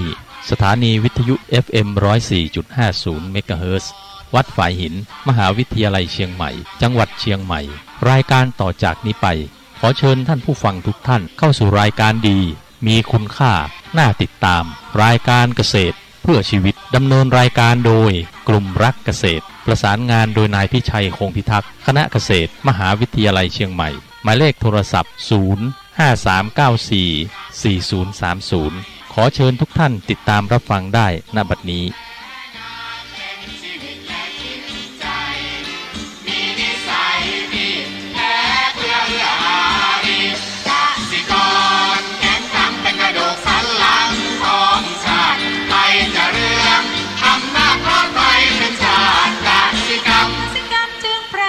เป็นหลักมันอาชีพสำคัญผู้ไทยที่ไรสีใครจะเก็บใครจะแข็งแรงทวีสวัสดีครับท่านผู้ฟังพบกับรายการเกษตรเพื่อชีวิตสำหรับวันนี้เสนอเรื่องทบทวนเพื่อหาทางเลือกก่อนเข้าสู่รายการก็มีธรรมะมาฝากท่านผู้ฟังหัวข้อจากหนังสือพจนานุกรมพุทธศาสตร์ฉบับประมวลศัพท์เรียบเรียงโดยเทพเวทีประยุทธ์โตมหาจุฬาลงกรณราชวิทยาลัยพิมพ์เผยแพร่ปี2533หัวข้อธรรมะวันนี้มาเป็นศัพท์ที่เรียกว่าไล่เบี้ยคำว่าไล่เบี้ยแปลว่าเรียกร้องเอาค่าเสียหายเป็นลำดับไปจนถึงคนที่สุดคนสุดท้ายเนี่ยนะทีนี้ไล่เบี้ยเนี่ยถ้าเราดูความหมายแล้วเนี่ยเรามาประยุกต์ใช้ในเรื่องของการที่ว่าเราค้นหาเหตุนะค้นหาเหตุต่างๆที่ทำให้เกิดผลนะเราต้องไล่เบี้ยเหมือนกันคือก็เรียกว่าสืบหาปัจจัยหรือสาเหตุถึงที่สุดจนถึงจุดต้นตอของสาเหตุนั้นๆ นะที่ทำให้เกิดปัญหาเกิดขึ้นอันนี้เราเอามาให้ความคิดกับท่านผู้ฟังเวลาเราทำอะไรเนี่ยเราต้องคิดถึงเขาเรียกว่าคิดถึงสาเหตุหรือปัจจัยที่ทำให้เกิดผลเกิดขึ้นทีนี้การจะคิดถึงสาเหตุและปัจจัยของผลที่เกิดขึ้นนั้นบางทีเราเอาหลักๆเราก็ไม่ได้คิดถึงเฮ้ยมันต้องฝึกการสาวถึงเหตุถึงต้นตอมันนะเป็นยังไงมันถึงทำให้เกิดผลแบบนี้เพราะการค้นหาสาเหตุที่ถูกต้องลึกเข้าไปเนี่ยหรือต้นตอเนี่ยเราจะได้สาเหตุที่แท้จริงแล้วเราก็มาจัดการสาเหตุเหล่านั้นเพื่อป้องกันไม่ให้เกิดปัญหาคนเราส่วนใหญ่ชอบอะไรที่ง่ายๆนะง่ายๆจนถ้าบางทีเอาแค่เห็นคร่าวๆก็ตีความแล้วนะไม่ลึกไม่ดูถึงลึกๆมันเป็นยังไงมันประกอบด้วยอะไรบ้างอย่างยกตัวอย่างนะยกตัวอย่างว่าประเทศไทยประสบปัญหาวิกฤตทางเศรษฐกิจณวันนี้เราจะมองที่ไหนถึงจะถูกต้องคนบางคนก็บอกก็วิกฤตโควิดมันทำให้คนเป็นปัญหาอย่างงู้นอย่างนี้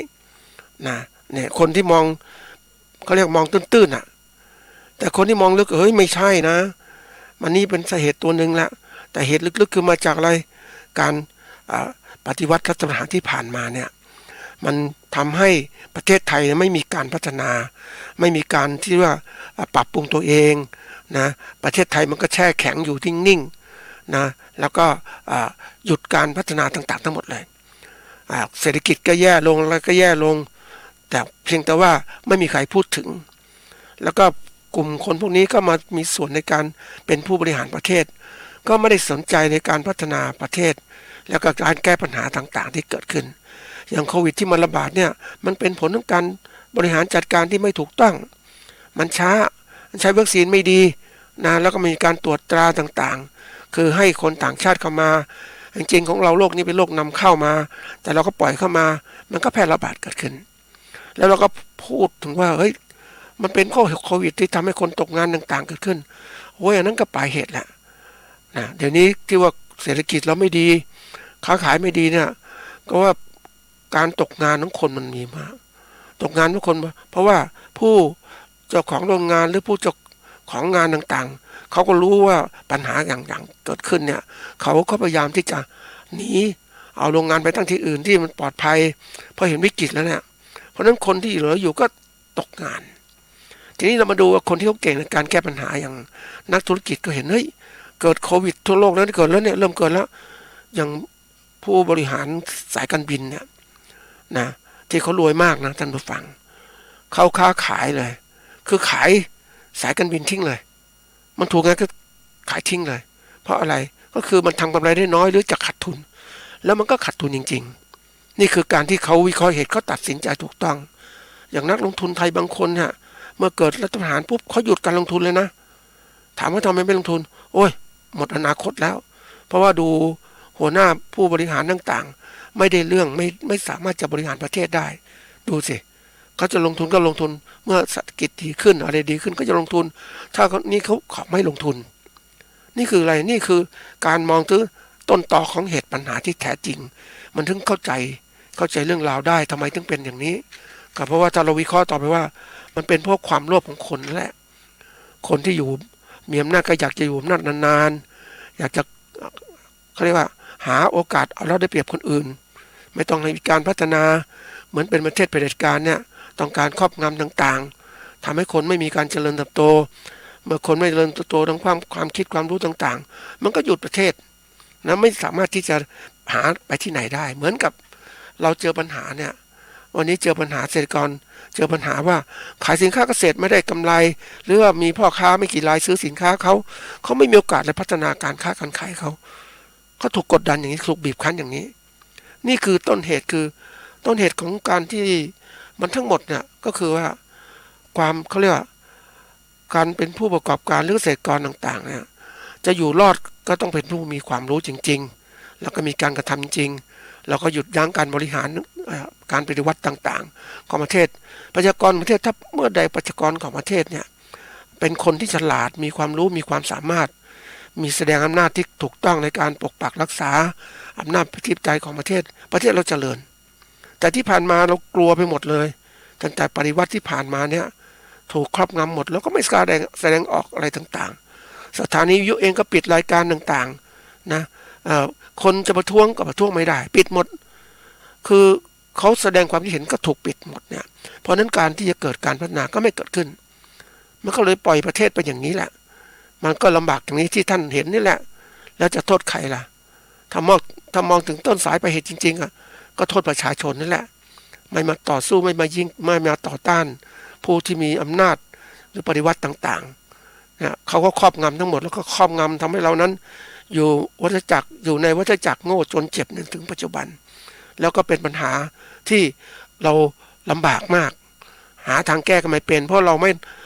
อยู่ในวัฏจักรโง่จนเจ็บเนี่ยท่านผู้ฟังเขาคงรู้ว่าเป็นวัฏจักรความยากจนสมัยโบราณที่มีมานานแล้วในช่วงของการที่ประเทศไทยนั้นหยุดการพัฒนาหยุดคือเราค้นหาการพัฒนาประเทศก็เอาวิธีการพัฒนาประชาชนด้วยคำไงจะให้ประชาชนนั้นไม่โง่ไม่จนไม่เจ็บนี่มันเริ่มต้นอย่างนั้นแล้วประเทศไทยถึงพัฒนามาแต่พัฒนามาระดับหนึ่งก็ถูกปฏิวัติที่ผ่านมานี่แหละมันก็สู่เส้นทางเดิมวันนี้สถานการณ์เศรษฐกิจก็ไม่ดีคนก็ไม่มีโอกาสจับจ่ายใช้สอยไม่มีเงินนะท่านผู้ฟังไม่มีเงินในการซื้อขายปัจจัยต่างๆมันก็เลยหยุดชะงักไปหมดภาษีเก็บไม่ได้มันก็เทือนทั้งหมดนะท่านผู้ฟังนี่คือเหตุที่ว่าคนในประเทศของเราตั้งแต่ผู้บริหารประเทศที่ไม่มีความรู้ประชาชนของประเทศก็ไม่มีความรู้นะไม่มาพัฒนาประเทศมันก็เป็นตกระดับอย่างนี้พูดถึงความจริงก็อย่าโกรธกันแล้วกันนะก็มาเล่าฝากกันฟังอันนี้คือคำว่าไล่เบี้ยคือทำให้เรารู้ว่าหัวข้อที่พูดในวันนี้คือทบทวนเพื่อหาทางเลือกนะก่อนอื่นก็ดูความหมายของศัพท์แต่ละตัวก่อนแรกคือทบทวนคำว่าทบทวนเป็นคำกริยาเพราะว่าย้อนกลับทำซ้ำอีกเพื่อให้แม่นยำหรือแปลว่าพิจารณาอีกครั้งหนึ่งหาทางแปลว่าเป็นคำกริยาว่ามุ่งพบหรือว่าพบนะส่วนทางเนี่ยนะถ้าแปลลึกลงไปในคำว่าทางเป็นคำนามว่าที่สำหรับเดินไปมาหรือแปลว่าแนวหรือพื้นที่สำหรับใช้สัญจรหรือช่องหรือแปลว่าช่องหรือแปลว่าแนวอันนี้คือทางนะเราเลือกนี่คำที่ว่าคัดขึ้นมามันมีคำที่ว่าเลือกเนี่ยแปลว่าคัดสิ่งที่มีจำนวนมากกว่าหนึ่งขึ้นไปเพื่อเอาไว้หรือเอาออกตามที่ต้องการอันนี้เป็นคำกริยาว่าเลือกทีนี้มันมีเมื่อเลือกแล้วมันดูคำอีกสองคำที่มันน่าสนใจคือเลือกเฟ้นคำว่าเลือกเฟ้นเป็นคำกริยาเหมือนกันว่าเป็นคิดเอาแต่สิ่งที่ดีเด่นคัดเอาแต่สิ่งที่ต้องการอันเรียกเลือกเฟ้นทีนี้มาเลือกสรรอีกตัวหนึ่งเลือกสรรเป็นคำพิจารณาว่าพิจารณาคิดเอาแต่สิ่งที่ดีอันนี้เลือกสรรในทางเลือกเราก็มีนะเพราะว่าอย่างที่ดูความหมายแล้วเนี่ยเราต้องเลือกละจะเลือกต้องเลือกคัดละเลือกหรือว่าเลือกเฟ้น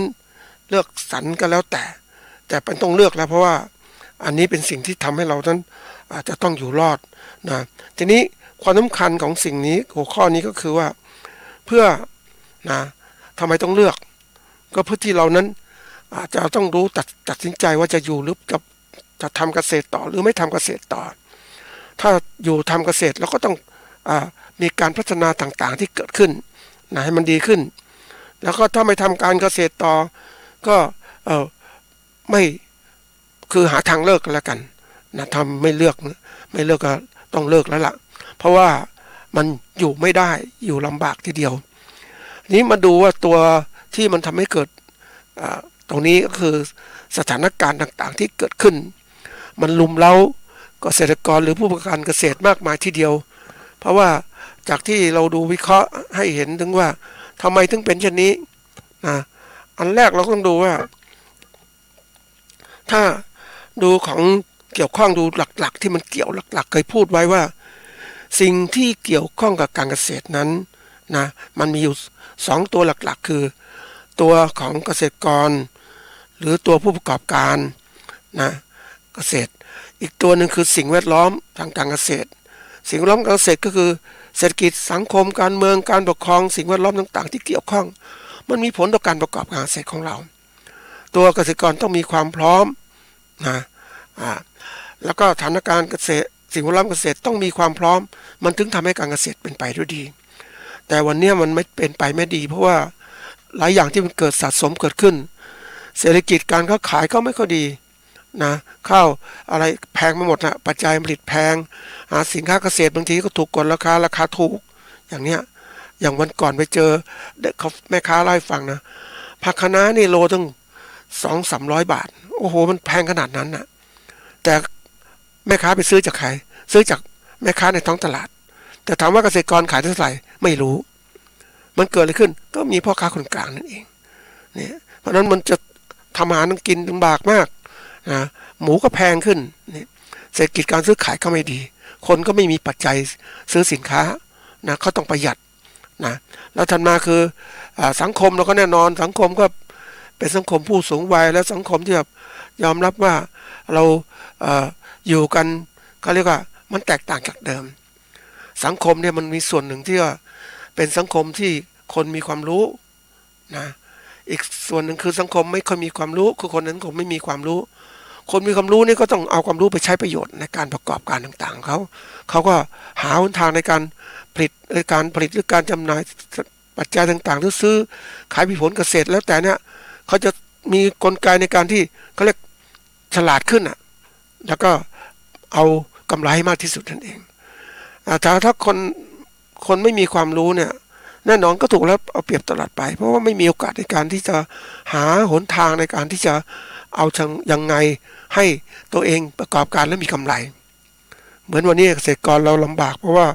เราประกอบการแล้วไม่ค่อยมีกำไรนะมีเป็นหามากทีเดียวเพราะไม่มีกลไกในการช่วยเหลือจากรัฐที่ทำให้เกษตรกรเข้มแข็งในการพัฒนาการเกษตรได้นี่คือสังคมเป็นผู้สูงวัยด้วยนะแล้วก็มาถึงการเมืองเราก็ยอมรับการเมืองไม่ค่อยดีแล้วนะไม่มีใครแก้ปัญหาเศรษฐกิจนะแล้วก็สิ่งแวดล้อมต่างๆมันเสื่อมโทรมลงทุกวัน ดินฟ้าอากาศเปลี่ยนแปลงทำให้การประกอบการเกษตรมีความเสี่ยงมากเลยนะอาจจะน้ำท่วมอาจจะฝนแล้งอุณหภูมิสูงขึ้นโรคแมลงศัตรูระบาดขึ้นอะไรเกิดขึ้นมากมายมันแย่ลงกว่าเดิมเพราะอะไรเพราะว่ามนุษย์มีมากขึ้นนะแล้วก็การใช้ พลังงานพวกน้ำมันต่างๆเอามาใช้มากมายก็เกิดผลเสียต่อสิ่งแวดล้อมต่างๆน้ำก็สูบน้ำใต้ดินมามากนะเพราะนั้นโลกมันร้อนขึ้นแหละนะแล้วก็มีผลเสียอื่นอีกนะท่านผู้ฟังไม่แค่นี้มันมีอื่นลึกกว่านั้นอีกดินเซาทำให้ดินฟ้าอากาศแปรปรวนตามมาอีกมากมายนะอันนี้เป็นสิ่งที่เกิดขึ้นนะซึ่งเป็นปัจจัยสิ่งแวดล้อมทางการเกษตรทีนี้มาดูว่าแยกทีละตัวนะที่เราต้องเรียนรู้เราก็รีบหาทางเลือกเสียจะเลือกอะไรสิ่งที่เราแยกไปว่าสถานการณ์ตอนนี้เรื่องการผลิตของเราเนี่ยแน่นอนปัจจัยการผลิตทุกตัวขึ้นราคามากเลยปุ๋ยยาฆ่าแมลงพันธุ์พืชต่างๆขึ้นราคานะเรื่องของเครื่องไม้เครื่องมือการเกษตรก็เปลี่ยนแปลงไปหมดน้ำมันก็ขึ้นราคาเครื่องจักรที่ใช้ในการเกษตรราคาสูงขึ้นเพราะเราเลิกใช้สัตว์แล้วในการแรงงานสัตว์มาใช้ในการผลิตเพราะว่ามันไม่ทันโลกมันเปลี่ยนก็ต้องมาใช้อย่างนี้มันเปลี่ยนไหมทีนี้ไอ้ตัวปัจจัยแล้วไม่พอตัวสำคัญถัดมาคือวิทยาศาสตร์และเทคโนโลยีการผลิตสินค้าเกษตรนั้นมันเปลี่ยนแปลงมันพัฒนาการไปเพราะนั้นพวกนี้ถูกนำมาเข้าสู่การผลิตสินค้าเกษตรแล้วถามว่าต้นทุนมันสูงเพราะจะมีความรู้มาใช้เนี่ยนะหรือเทคโนโลยีต่างๆมาใช้เนี่ยต้องมีเทคนิคการประกอบการกำกับเพราะว่าเราจะทำแบบเดิมๆไม่ได้เราต้องเปลี่ยนแปลงเมื่อนำเครื่องจักรมาใช้ก็ต้องหาวิธีการใช้เครื่องจักรยังไงให้มันดีเพราะฉะนั้นความรู้ต่างมีมากมายมันเหมือนกับคู่มือของการที่เราต้องใช้ในเรื่องของการที่เมื่อเรานำวิทยาศาสตร์เทคโนโลยีมาใช้ก็ต้องมีคู่มือในการใช้เพราะฉะนั้นเกษตรกรต้องมีความรู้เรื่องการที่จะรู้จักการใช้เครื่องมือต่างๆใช้วิธีการต่างๆมากขึ้น นะตัวถัดมาคือเดี๋ยวนี้มีมาตรฐานสินค้าเกษตรมามากมายทีเดียวสินค้าเกษตรมาเนี่ยเพื่อสร้างมาตรฐานการผลิตการจัดการที่ดินการเกษตรนะปลอดภัยกับผู้บริโภคและมาตรฐานเพื่อการค้าขายสินค้าเกษตรนะอันนี้เป็นตัวสำคัญแล้วล่ะมันทำให้คนผู้ผลิตสินค้าเกษตรต้องมีมาตรฐานถ้าไม่มีมาตรฐานที่ดีก็ค้าขายสินค้าเกษตรไม่ได้หรือไม่สามารถส่งออกต่างประเทศได้อันนี้ก็เป็นปัญหาใหญ่ทีเดียวที่มันเกิดขึ้นมานะเราเมื่อมีมาตรฐานปุ๊บมันทำให้อะไรเกิดขึ้นเกษตรกรซึ่งมีทุนน้อยก็ไม่สามารถพัฒนาการผลิตสินค้าเกษตรที่ได้มาตรฐานเพราะนั้นจำเป็นต้องเลิกไปละหรือผลิตได้ลำบากเพราะว่ามันเกี่ยวข้องกับตลาดนั่นเองถ้าไม่มีมาตรฐานที่ดีพอก็ขายสินค้าเกษตรไม่ได้นะเพราะนั้นคู่แข่งที่ก็ถือโอกาสคือผู้ที่มีทุนการประกอบการที่ดีเนี่ยเขาก็มาอะไรเขามาที่ว่าใช้หลักมาตรฐานนี่แหละเขาทำได้มาตรฐานเพราะเขามีต้นทุนที่มากพอเพราะนั้นก็เขาก็กลายเป็นคู่แข่ง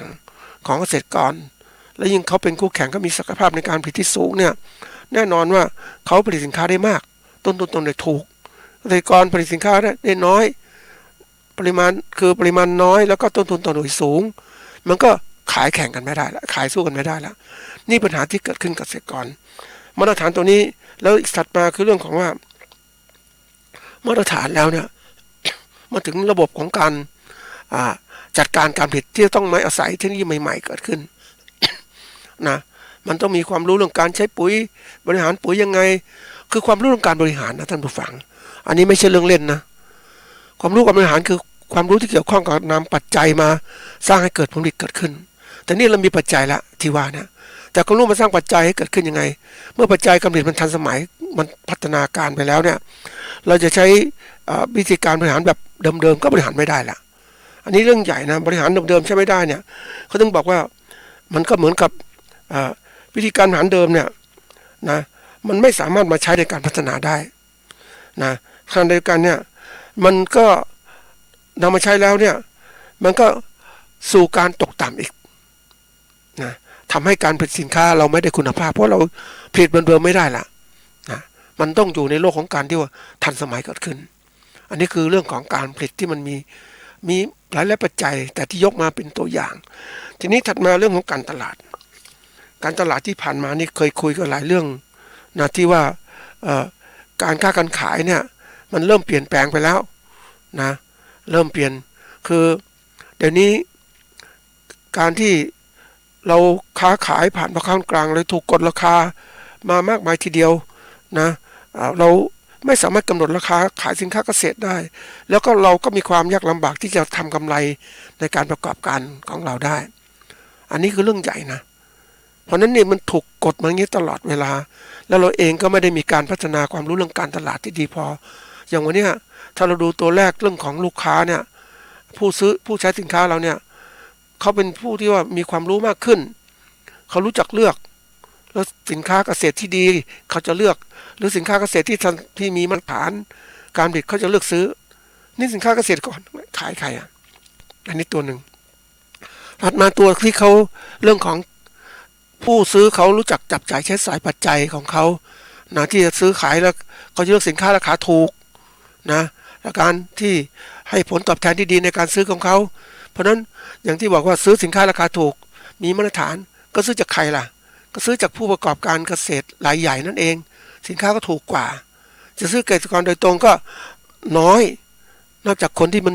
อยู่ในชุมชนด้วยกันซื้อด้วยกันเองนะอันนี้เป็นสิ่งที่เกิดขึ้นมานะทีนี้มาถึงแต่ว่าการเขาเรียกความสะดวกสบายในการที่เขาจับจ่ายใช้สอยผู้บริโภคเขาสะดวกสบายมากในการจับจ่ายใช้สอยจะซื้อจากสะดวกซื้อดีไหมสะดวกกว่าจะซื้อจากตลาดนัดโอ้วุ่นวายร้อนอย่างเนี้ยเป็นสิ่งที่ตัวนี้เป็นตัวที่ทำให้การขายสินค้าเกษตรกรของเกษตรกรเป็นไปด้วยยากถัดมาการคมนาคมขนส่งเนี่ยมันแน่นอนว่าไม่การสื่อสารต่างๆเนี่ยนะการคมนาคมขนส่งมันมีความเจริญก้าวหน้าขึ้นมันรวดเร็วขึ้นเพราะฉะนั้นเกษตรกรจะใช้ช่องทางนี้ในการสื่อสารข้อมูลสู่ผู้บริโภคไหมสื่อสารได้น้อยเพราะเราไม่มีเครื่องมือสื่อสารนะการขนส่งแล้วก็ไม่ถนัด ทีนี้ผู้ประกอบการเขาก็ใช้การสื่อสารต่างๆนะเขาก็สามารถโฆษณาสินค้าเขาได้นะอย่างไปดูร้านขายนะท่านผู้ฟังเนื้อไก่สดเนื้อหมูสดเนี่ยมันเปิดเลยนะท่านผู้ฟังเป็นอะไรอะเป็นคูหาเลยเป็นร้านเลยติดแอร์ต่างๆทั้งหมดเลยเพื่อรักษาสินค้าเขาให้มันสดเสมอต่างๆแล้วเนี่ยทีนี้เกษตรกรขายตลาดทั่วไปเนี่ยก็ไปตั้งอย่างนี้ปุ๊บมันแมลงวันก็มีอะไรก็มีนี่คนบางคนเขาก็เลือกซื้อสินค้ายอมจ่ายแพงไปซื้อตลาดพวกนี้แล้วตลาดนี้มันสดแล้วมีการโฆษณาด้วยนะมันเป็นสิ่งที่ว่าผู้ประกอบการเลี้ยงหมูเลี้ยงไก่เลี้ยงสัตว์ต่างๆเขาก็นำหมูนำไก่มาขายในร้านของเขานี่คือร้านของเขาร้านค้าในเครือข่ายเกษตรกรมีร้านค้าในเครือข่ายไม่มีนี่คือปัญหาที่เกิดขึ้นละมันก็ทำให้สินค้าเกษตรที่เราผลิตมาแล้วไม่สามารถสู่ผู้บริโภคได้อย่างรวดเร็วถัดมาคือเรื่องของการที่ว่าคู่แข่งขณะนี้คู่แข่งของเกษตรกรมีมากก็เรียกเป็นผู้ประกอบการต่างๆเนี่ยไม่ว่าจะคู่แข่งในประเทศหรือต่างประเทศก็ตามมีมากมายแล้วก็เขาผลิตสินค้าราคาค่อนข้างถูกแล้วเพื่อเจาะตลาดแล้วเสร็จแล้วก็สามารถจะแข่งขันในการที่ค้าขายได้ดีกว่า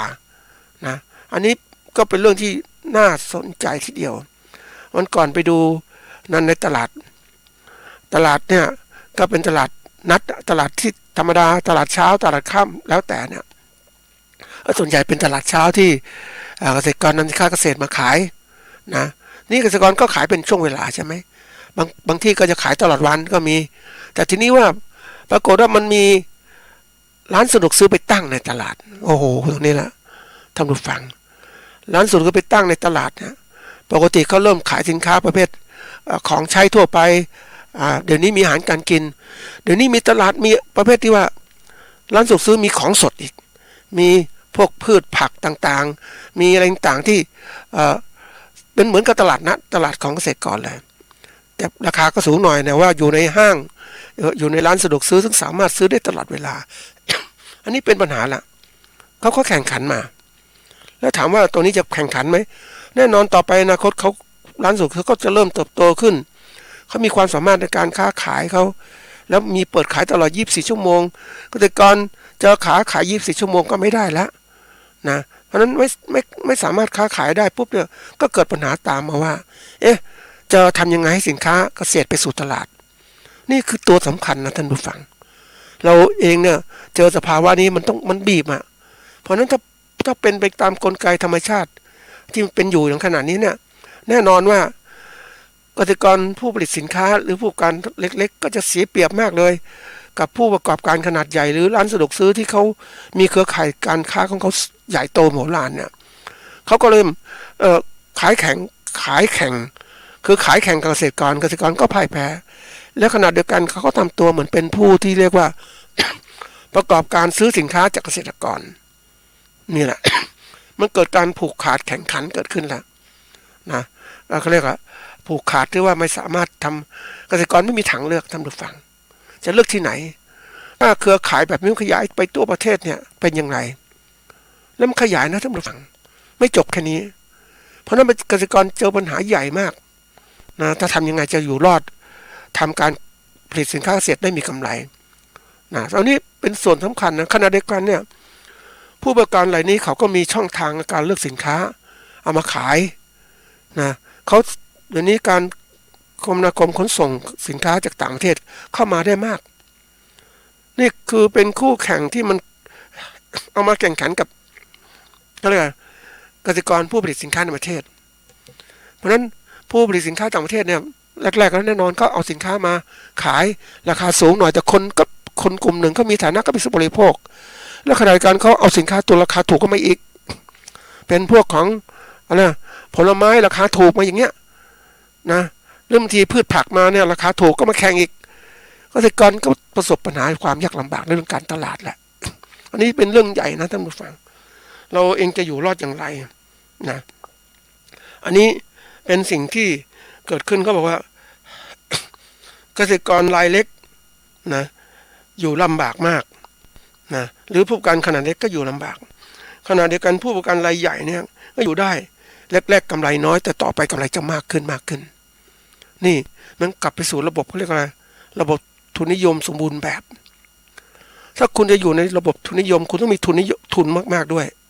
คุณต้องมีความคิดความอ่านในการบริหารธุรกิจของคุณแบบทุนนิยมนะที่มันมีบริหารยังไงเป็นนี่เกษตรกรเนี่ยถูกกำหนดหรือคิดในรูปแบบที่เรียกว่าบริหารแบบดั้งเดิมบริหารเศรษฐกิจแบบพอกินพอใช้ไม่คิดอะไรต่างๆเหล่านี้นี่คือตัวใหญ่ที่เดียวมันเป็นอุปสรรคขัดขวางในการเขาเรียกพัฒนาตนเองคือเกษตรกรเนี่ยคิดคือยึดถือหลักบางหลักที่มันคิดว่าตัวเองจะมั่นคงนะแต่ที่ไหนได้ขนาดเดียวกันไอ้ผู้ประกอบการขนาดใหญ่เนี่ยมันคิดแบบนักธุรกิจอ่ะมันเตรียมการไว้หมดวางแผนหมดแล้วที่จะทำยังไงครอบคลุมทั้งหมดในระบบห่วงโซ่หรือระบบการผลิตทั้งหมดเกษตรกรตกในลำบากก็ไม่มีความรู้ไงแล้วก็บอกว่าก็ทำให้เกษตรกรเนี่ยพัฒนาการได้ยากละอันหนึ่งติดกับเขาเรียกติดกับความรู้ดั้งเดิมติดกับความรู้ดั้งเดิมเนี่ยคิดว่าดีแล้วอะไรแล้วนะมันก็เลยกลายมาเป็นอุปสรรคขัดขวางในการนำความรู้ชนิดใหม่เข้าไปความรู้ที่มันทันสมัยตอนนี้เกิดขึ้นว่าเมื่อเกษตรกรติดกับความรู้ดั้งเดิมนะหรือการให้มีความคิดอีกแบบหนึ่งเนี่ยไม่ใช่นักธุรกิจไม่ใช่ทุนนิยมคิดแบบทำไปพออยู่เงี้ยพอได้พอกินพอใช้ก็พอแล้วทีนี้มันไปเจอสภาวะที่เรียกว่าแข่งกับผู้ประกอบการธุรกิจแบบทุนนิยมที่มีความคิดในการทำกำไร เพราะนั้นแน่นอนที่สุดของบอกว่าเขาจะมาคุมคือหมายความว่าครอบคลุมทั้งหมดในระบบการผลิตควบคุมเกษตรกรได้ด้วยนะเพราะควบคุมตลาดได้แล้วถึงบอกว่าในความคิดของคนนะคนเราถ้ายึดถือความคิดแบบดั้งเดิมด้วยความคิดแบบโบราณไม่มีการพัฒนานะขณะเดียวกันในความคิดของกลุ่มหนึ่งที่มีการพัฒนาแล้วเนี่ยมันใช้ความคิดพัฒนาแล้วเนี่ยเอามาใช้ในการประกอบการทั้งหมดของเขาก็จะมีกำไรสูงสุดของเขานะแล้วอย่างที่บอกว่าตัวอย่างนะเป็นตัวอย่างบางคนอาจจะมองไม่เห็นว่าความคิดดั้งเดิมของเราเนี่ยเอาตัวอย่างเราเป็นเกษตรกรชาวนาและมีความคิดดั้งเดิมการผลิตของเราเนี่ยต้องใช้ควายไถนาต่างๆเหล่านี้นี่คือตัวอย่างขณะกันผู้ประกอบการเกษตรของเขาเนี่ยใช้เครื่องจักรแล้วใช้ทุกอย่างเป็นก้าวหน้าหมดแล้วเพราะนั้นที่มันตัดสินกันที่บอกว่าต้นทุนการผลิตต่อหน่วยก็สูงกว่าและผลิตได้มากกว่าเขาเลยชนะเนี่ยเห็นไหมก็บอกว่าถ้าเราไม่พัฒนาเนี่ยสิ่งที่มันกลุ่มคนที่พัฒนาแล้วก็จะมาเขาเรียกว่าเอารัดเอาเปรียบเราตลอดเวลาได้นี่คือสิ่งสำคัญนะท่านผู้ฟังถ้าเรามองโลกของการเป็นจริงเนี่ยการเขาเรียกว่าโลกมันไม่ใช่ธรรมดาแล้วการพึ่งพาอาศัยของสัตว์โลกต่างๆเนี่ยมันมีโลกของคนกลุ่มหนึ่งที่พัฒนากับโลกคนกลุ่มหนึ่งที่ไม่พัฒนานะทีนี้ถ้าโลกมันพัฒนาไปพร้อมๆกันเนี่ยมันก็อยู่อาศัยแบบพึ่งพาอาศัยกันนะแต่ถ้าโลกเนี่ยมีกลุ่มคนกลุ่มหนึ่งที่พัฒนาแล้วนะมีความเก่งทุกเรื่องเลยนะอีกกลุ่มหนึ่งไม่พัฒนาปุ๊บเพราะนั้นกลุ่มที่พัฒนาแล้วเนี่ยเขาพัฒนาปุ๊บในกระบวนการประกอบการเขาเนี่ยเขาก็ต้องมีการทำให้เต็มที่ของเขาก็ต้องมีการเอารัดเอาเปรียบนะเอารัดเปรียบใครก็กลุ่มคนที่ไม่พัฒนานั่นแหละนะเหมือนกับว่าเขาก็ครอบครองได้หมดนั่นเองมันเป็นสิ่งสำคัญนะท่านผู้ฟังที่เราต้องเรียนรู้โลกของการเปลี่ยนแปลงต่างๆเรียกสมัยก่อนคำศัพท์คำหนึ่งว่าโลกของเรียกว่าโลกของพาราไซต์มันดูดเก่งมากอะไรกันสัตว์อาศัยก็ลำบากเห็นไหมมันเป็นสิ่งที่เกิดขึ้นอย่างเนี้ยแต่ก่อนมันพึ่งพาอาศัยกันเดี๋ยวนี้ไม่ใช่อีกฝ่ายหนึ่งทำตัวมันโฮสต์อีกฝ่ายหนึ่งทำมันตัวมันสัตว์อาศัยแย่งชิงต่างๆทั้งหมดนี่คือสิ่งที่เกิดขึ้นมันจะคู่กันยังไงนะมันเป็นสิ่งที่ต้องพิจารณาแล้วเพราะนั้นที่บอกว่านะถึงเวลาที่เราถ้าไปปล่อยไปขนาดนี้นะเกษตรกรนะจะต้องถูกเอารัดเอาเปรียบหยุดการผลิตสินค้าตัวเองเพราะขายไม่ได้วันนี้เนี่ยเท่าที่ดูสินค้าเกษตรหลายตัวถูกมาขายจริงนะท่านผู้ฟังราคาขายที่สูงที่ตลาดที่ผู้บริโภคซื้อมันสูงมากเลยแต่ถามว่าคนที่เขาค้าขายคือพ่อค้าแม่ค้าซื้อสินค้าจากเกษตรกรก็เขามีช่องทางเนี่ยเขารู้ว่าจะซื้อขายยังไงเหมือนช่วงหนึ่งที่เคยเล่าให้ท่านผู้ฟังนะเขาจะเล่าครั้งหนึ่งให้ฟังก็ได้มีพ่อค้า แต่ก่อนเขาก็เป็นอาชีพปลูกกล้วยนั่นแหละนะปลูกกล้วยนำกล้วยมาขายทีนี้เขาก็เขาก็ทำมานานน่ะนะถูกกดดันราคาทีนี้เขาก็เลยเปลี่ยนตัวเองมาเอาตัวเองมาค้าเอากล้วยของเขาตัวเองมาขายด้วยแล้วเสร็จแล้วเอาตัวเองมาขายต่อมาก็พัฒนาอีกเอากล้วยของเกษตรกรหรืออะไรอื่นมาขายอีกเอาอะไรอื่นมาขายปุ๊บที่สุดแกก็ทำตัวเหมือนเป็นอะไรเป็นพ่อค้าคนกลางแล้วก็ถามว่ารายได้ดีไหมดีกว่าทำแบบเดิมอีกที่จะผลิตสินค้ากล้วยขายกับพ่อค้าคนกลางแต่เข้ามาทำการขายเองดีกว่าแล้วก็ซื้อกล้วยมาซื้อกล้วยราคาถูกนะท่านผู้ฟังหวีละ5 บาทมาขายหวีละ15 บาทนะแล้วก็ลดราคาไปเรื่อยๆถ้าขายไม่ได้เขาก็เอาไปเลี้ยงหมูของเขาอะไรเขาเนี่ยนี่คือช่องทางมันเป็นกลยุทธ์ในการที่เรียกว่าทำให้สินค้าขาดตลาดอันนี้ถ้าเราคิดดีๆนะมันก็ใช่นะคือแทนที่จะลดราคากล้วยนะจากซื้อมา5 บาทเขาขาย15 บาทเขาจะลดมาถึง10 บาทแต่เขาจะไม่ยอมลดมาถึง5 บาทเท่าไหร่ถ้าซื้อ5 บาทต่อไปคนก็ไปซื้อ5 บาทตลอดเพราะฉะนั้นทำยังไงกล้วยจะหมดไปก็เอาไปให้ปลากินบ้างให้หมูกินบ้างเพราะฉะนั้นคนที่เคยอยากกินกล้วยเนี่ยก็ต้องยอมซื้อเพราะเดี๋ยวกล้วยไม่มีนะมันเป็นกลยุทธ์เพราะนั้นตามหลักของดีมานด์ซัพพลายหรืออุปสงค์อุปทานเนี่ยมันเป็นหลักจริงๆสินค้ามากนะก็เอาไปทำลายเสียเพื่อให้มันสินค้าขาดตลาดเหมือนช่วงหนึ่งเนี่ยท่านผู้ฟังก็อาจจะเป็นเรื่องเล่าเขาเรื่องจริงก็ได้นะก็ในช่วงหนึ่งของการผลิตไก่เนื้อไก่ไข่นี่แหละมันมีมากนะเพราะนั้นมีมากปุ๊บเนี่ยมันก็มีการเพาะลูกไก่มาเยอะมากเพื่อจะสำรองทีนี้ปรากฏว่าไข่ไก่เนี่ยมันขายได้ปริมาณเท่านี้มันไม่ได้เพิ่มขึ้นอย่างรวดเร็วแต่ปริมาณเขาเรียกว่า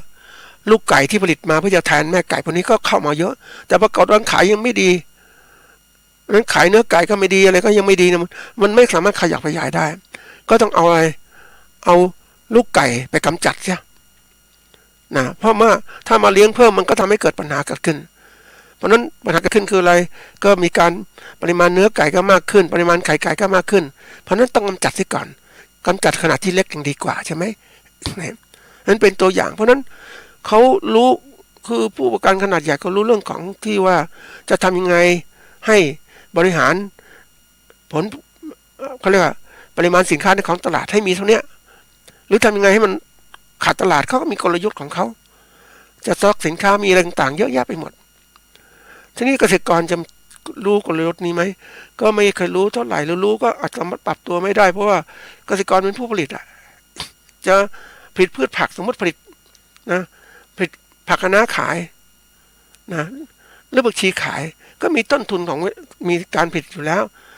มีเวลา30 วันสมมตินะ30 วันต้องขายจะปลูกไว้นานก็ไม่ได้มันแก่ลงหรือผักเสียต่างๆแล้วเนี่ยมันนั้นจำเป็นต้องขายไอ้ความจำเป็นของการขายสินค้าเกษตรแบบนี้มันทำให้ไม่สามารถที่กำหนดราคาขายได้ตายตัวมันขึ้นกับกลไกตลาดนะทีนี้ถ้าผู้บริหารหรือเกษตรกรที่ดีเนี่ยเขาจะหาช่องทางตลาดไว้หลายตลาดนู้นตลาดนี้ส่งไปทั่วไปมันจึงจะอยู่รอดได้ขายได้แต่ถ้าเกษตรกรไม่มีความสามารถการจัดการตลาดก็มุ่งมองขายเฉพาะตลาดหรือพ่อค้าคนนี้รายเดียวเสร็จเลยนะไม่มีโอกาสต่อรองราคาสินค้าเกษตรที่ผลิตมาไม่ขายตามราคามันก็เน่าเสียใช่ไหมนี่คือเรื่องของการที่กลยุทธ์การบริหารการขายสินค้าเกษตรเราไม่ค่อยมีขณะเดียวกันเกษตรกรไม่ใช่เกษตรกรผู้ประกอบการรายใหญ่เขามี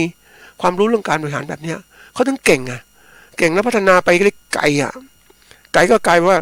มันอย่างที่บอกคนเราเนี่ยมันมีนิสัยอย่างหนึ่งนะท่านผู้ฟังนิสัยของการที่ว่าความโลภนั่นแหละอยากได้มากๆเพราะนั้นไอ้ความโลภกับคุณธรรมมันถ้ามันมีคุณธรรมก็ดีความโลภจะน้อยลงแต่ปรากฏว่าโลกยุคใหม่นะมันมีความโลภเป็นตั้งเลยกิเลสเรื่องความโลภเพราะฉะนั้นมันจะไม่สนใจเลยอย่างที่บอกว่าคนเคยเป็นแม่ค้าคนนึงมันก็โหดร้ายนะท่านผู้ฟังเอารอดเปรียบได้อะ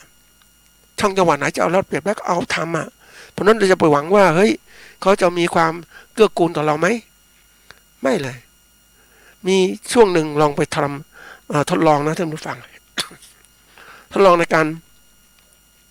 ที่จะส่งสินค้าไปขายในตลาดนะตลาดอันนี้เป็นการติดต่อเรื่องของการเจรจาธุรกิจในตลาดห้างใหญ่ทีเดียวเขาก็บอกว่าถามเรื่องเอาสินค้าไปขายได้นะขายได้ไปวางได้เขาจะหัก 30% ในการวางสินค้าแล้วขณะเดียวกันสินค้าอื่น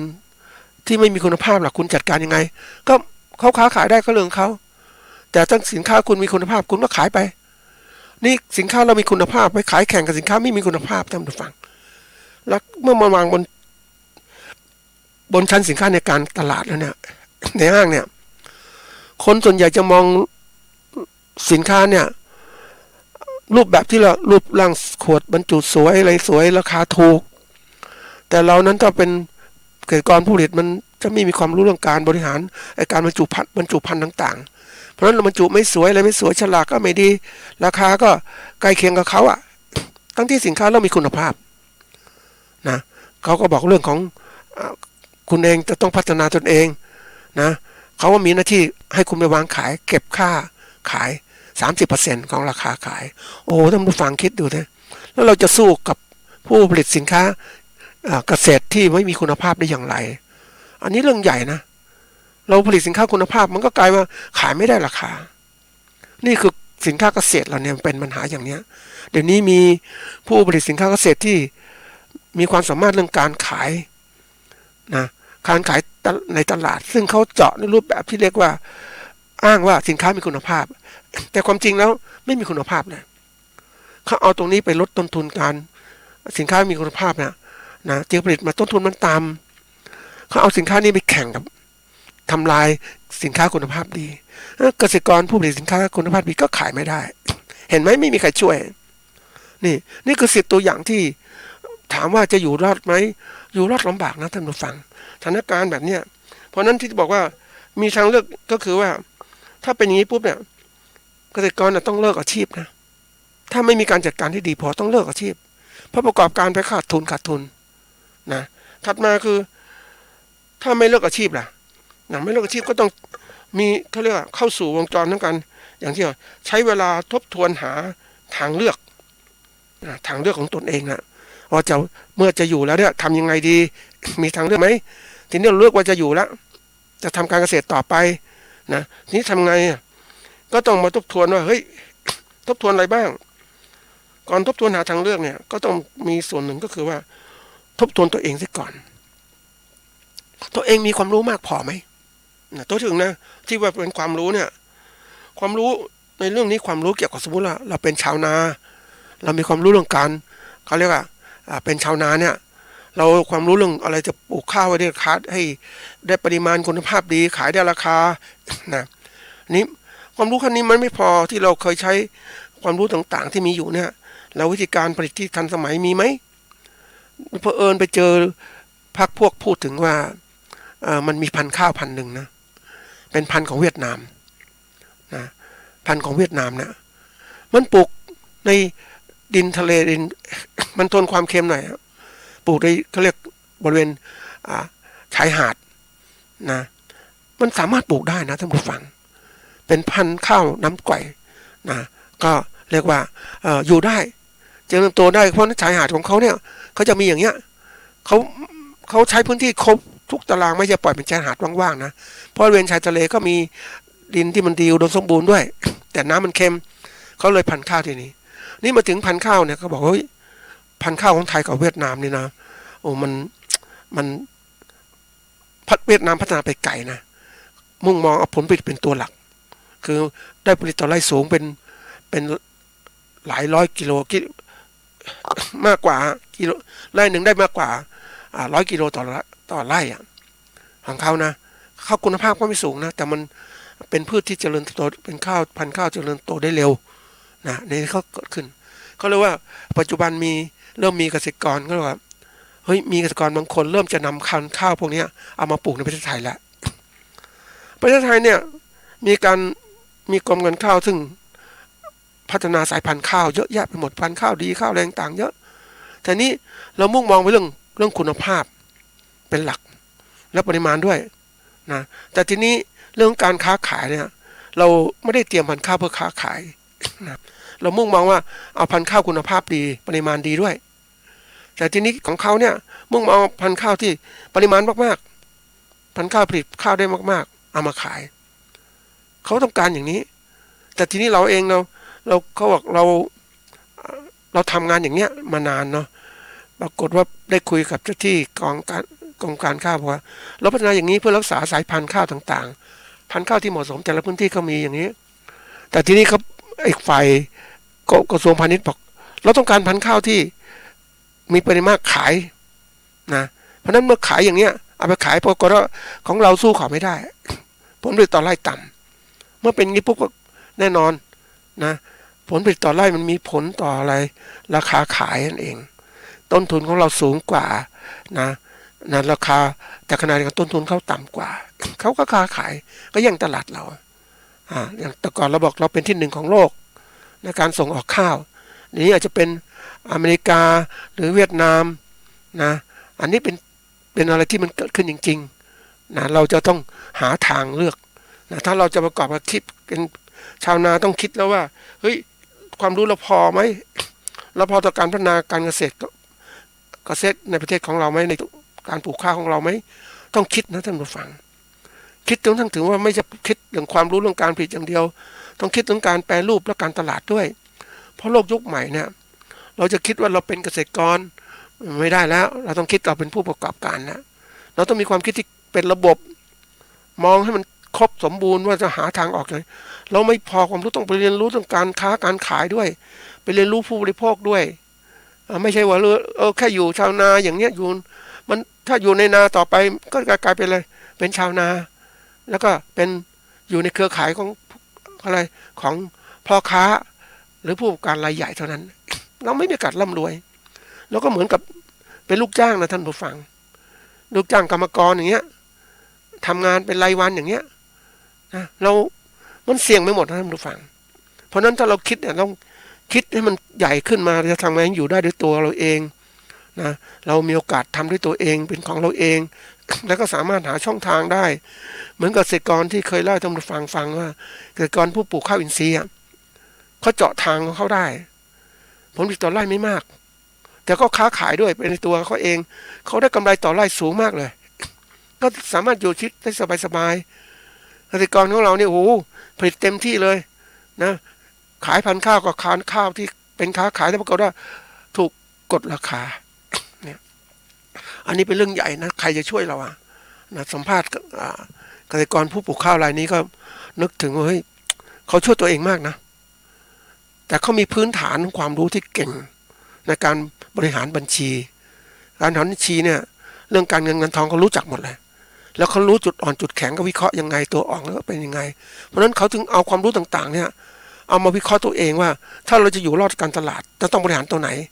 พยายามลดต้นทุนตรงไหนต้องเพิ่มรายได้ตรงไหนนี่คือสิ่งที่มันเกิดขึ้นจริงๆเพราะฉะนั้นเนี่ยเรื่องของความรู้ต้องมีมากขึ้นนะต้องพัฒนาตัวเองนะอันที่สองเนี่ย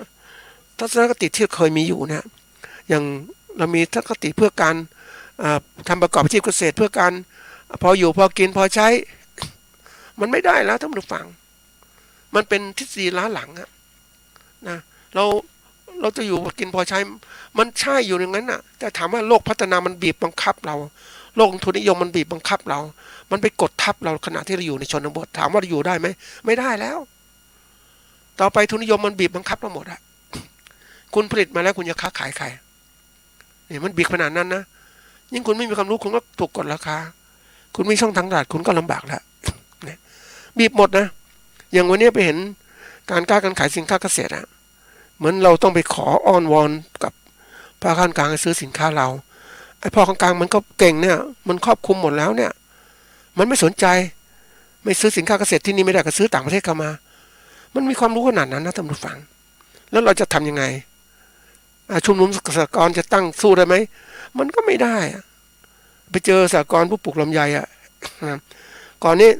รวมเกษตรกรผู้ปลูกลำไยทั้งหมดเลยนี่ปรากฏว่าสหกรณ์มันเล็กมีหน้าที่รวมกลุ่มผู้ปลูกลำไยขายปรากฏว่ามันอยู่ไม่ได้เขาทำไงก็กลายเป็นปรับตัวเหมือนกัน เป็นสหกรณ์ผู้ปลูกลำไยแต่ว่าเป็นชุมนุมเอาสินค้าจากสหกรณ์อื่นมาขายช่วยกันทั้งหมดกลายเป็นเหมือนกับว่าช่วยเหลือเกษตรกรแต่ละท้องถิ่นสหกรณ์นี้มีลำไยสหกรณ์นู้นมีกล้วยสหกรณ์นู้นมีอื่นๆเอามาขายสลับกันไปมีส้มมีอะไรนี่คือตัวช่วยกันแต่ว่าพัฒนาช้าท่านผู้ฟังก็คงรู้ว่าระบบราชการงานใดก็ตามที่ระบบราชการเกี่ยวข้องมักจะช้านะถ้าเราเป็นผู้ประกอบการเอกชนเราจะรู้สึกว่ามองเห็นแล้วต้องหาทางแก้ยังไงให้มันลดเร็วอันนี้คือสิ่งสำคัญที่เกิดขึ้น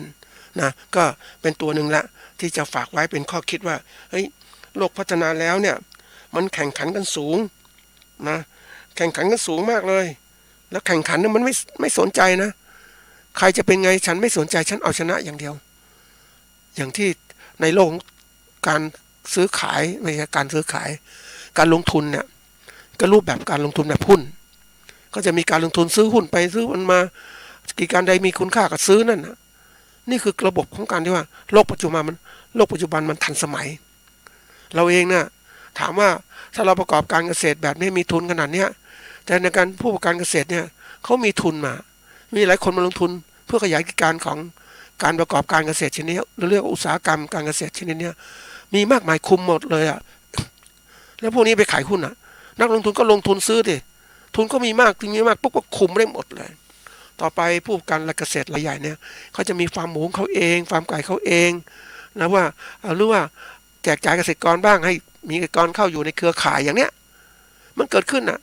แล้วเราเป็นเกษตรกรที่ไม่มีใครมาช่วยเราเนี่ยทำยังไงเห็นไหมเราไปไม่ไหวนะ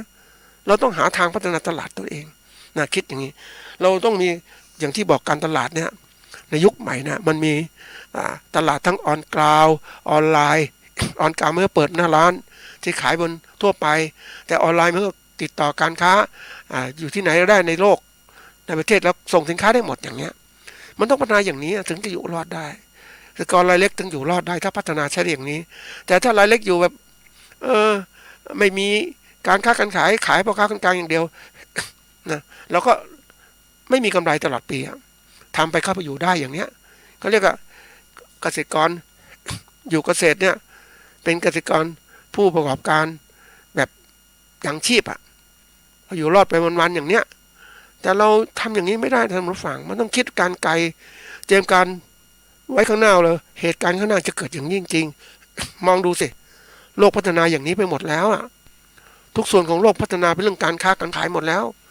เราอยู่แบบธรรมดาผลิตแบบเนี้ยมันไม่ได้แล้ว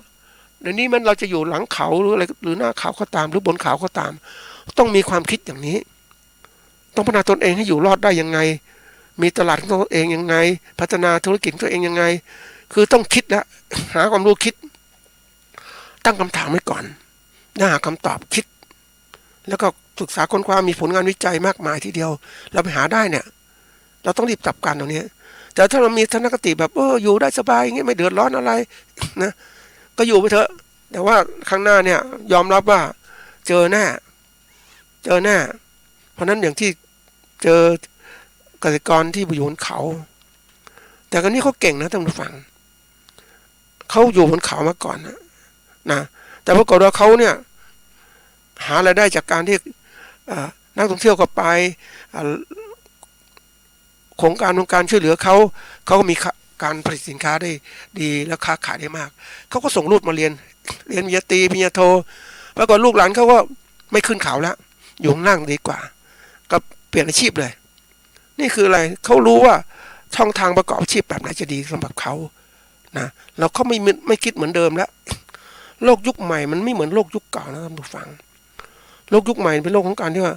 แสวงหาผลกำไรในการประกอบทุกอย่างประกอบการทุกอย่างเขาคิดเขามีความรู้ที่กว้างและลึกนะแต่ถ้าเราอยู่แบบคิดแบบอยู่พอข้างบนอยู่อย่างเงี้ยเราไม่คิดกว้างไม่คิดอะไรอยู่แค่เนี้ยที่สุดแล้วก็ไม่ทันแล้วนะ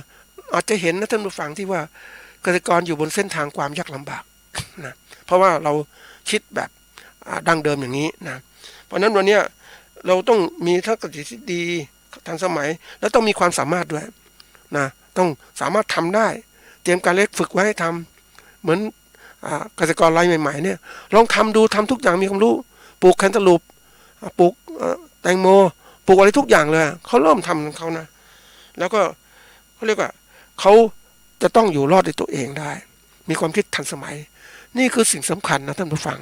เราต้องพิจารณาทบทวนต่างๆที่เรามีอยู่เนี่ยเราก็รีบหาทางเลือกเสียนะอย่าให้อะไรเลือกให้มันถูกต้องตามความสามารถของเราถึงจะอยู่รอดได้และพัฒนาการของเราได้สวัสดีครับ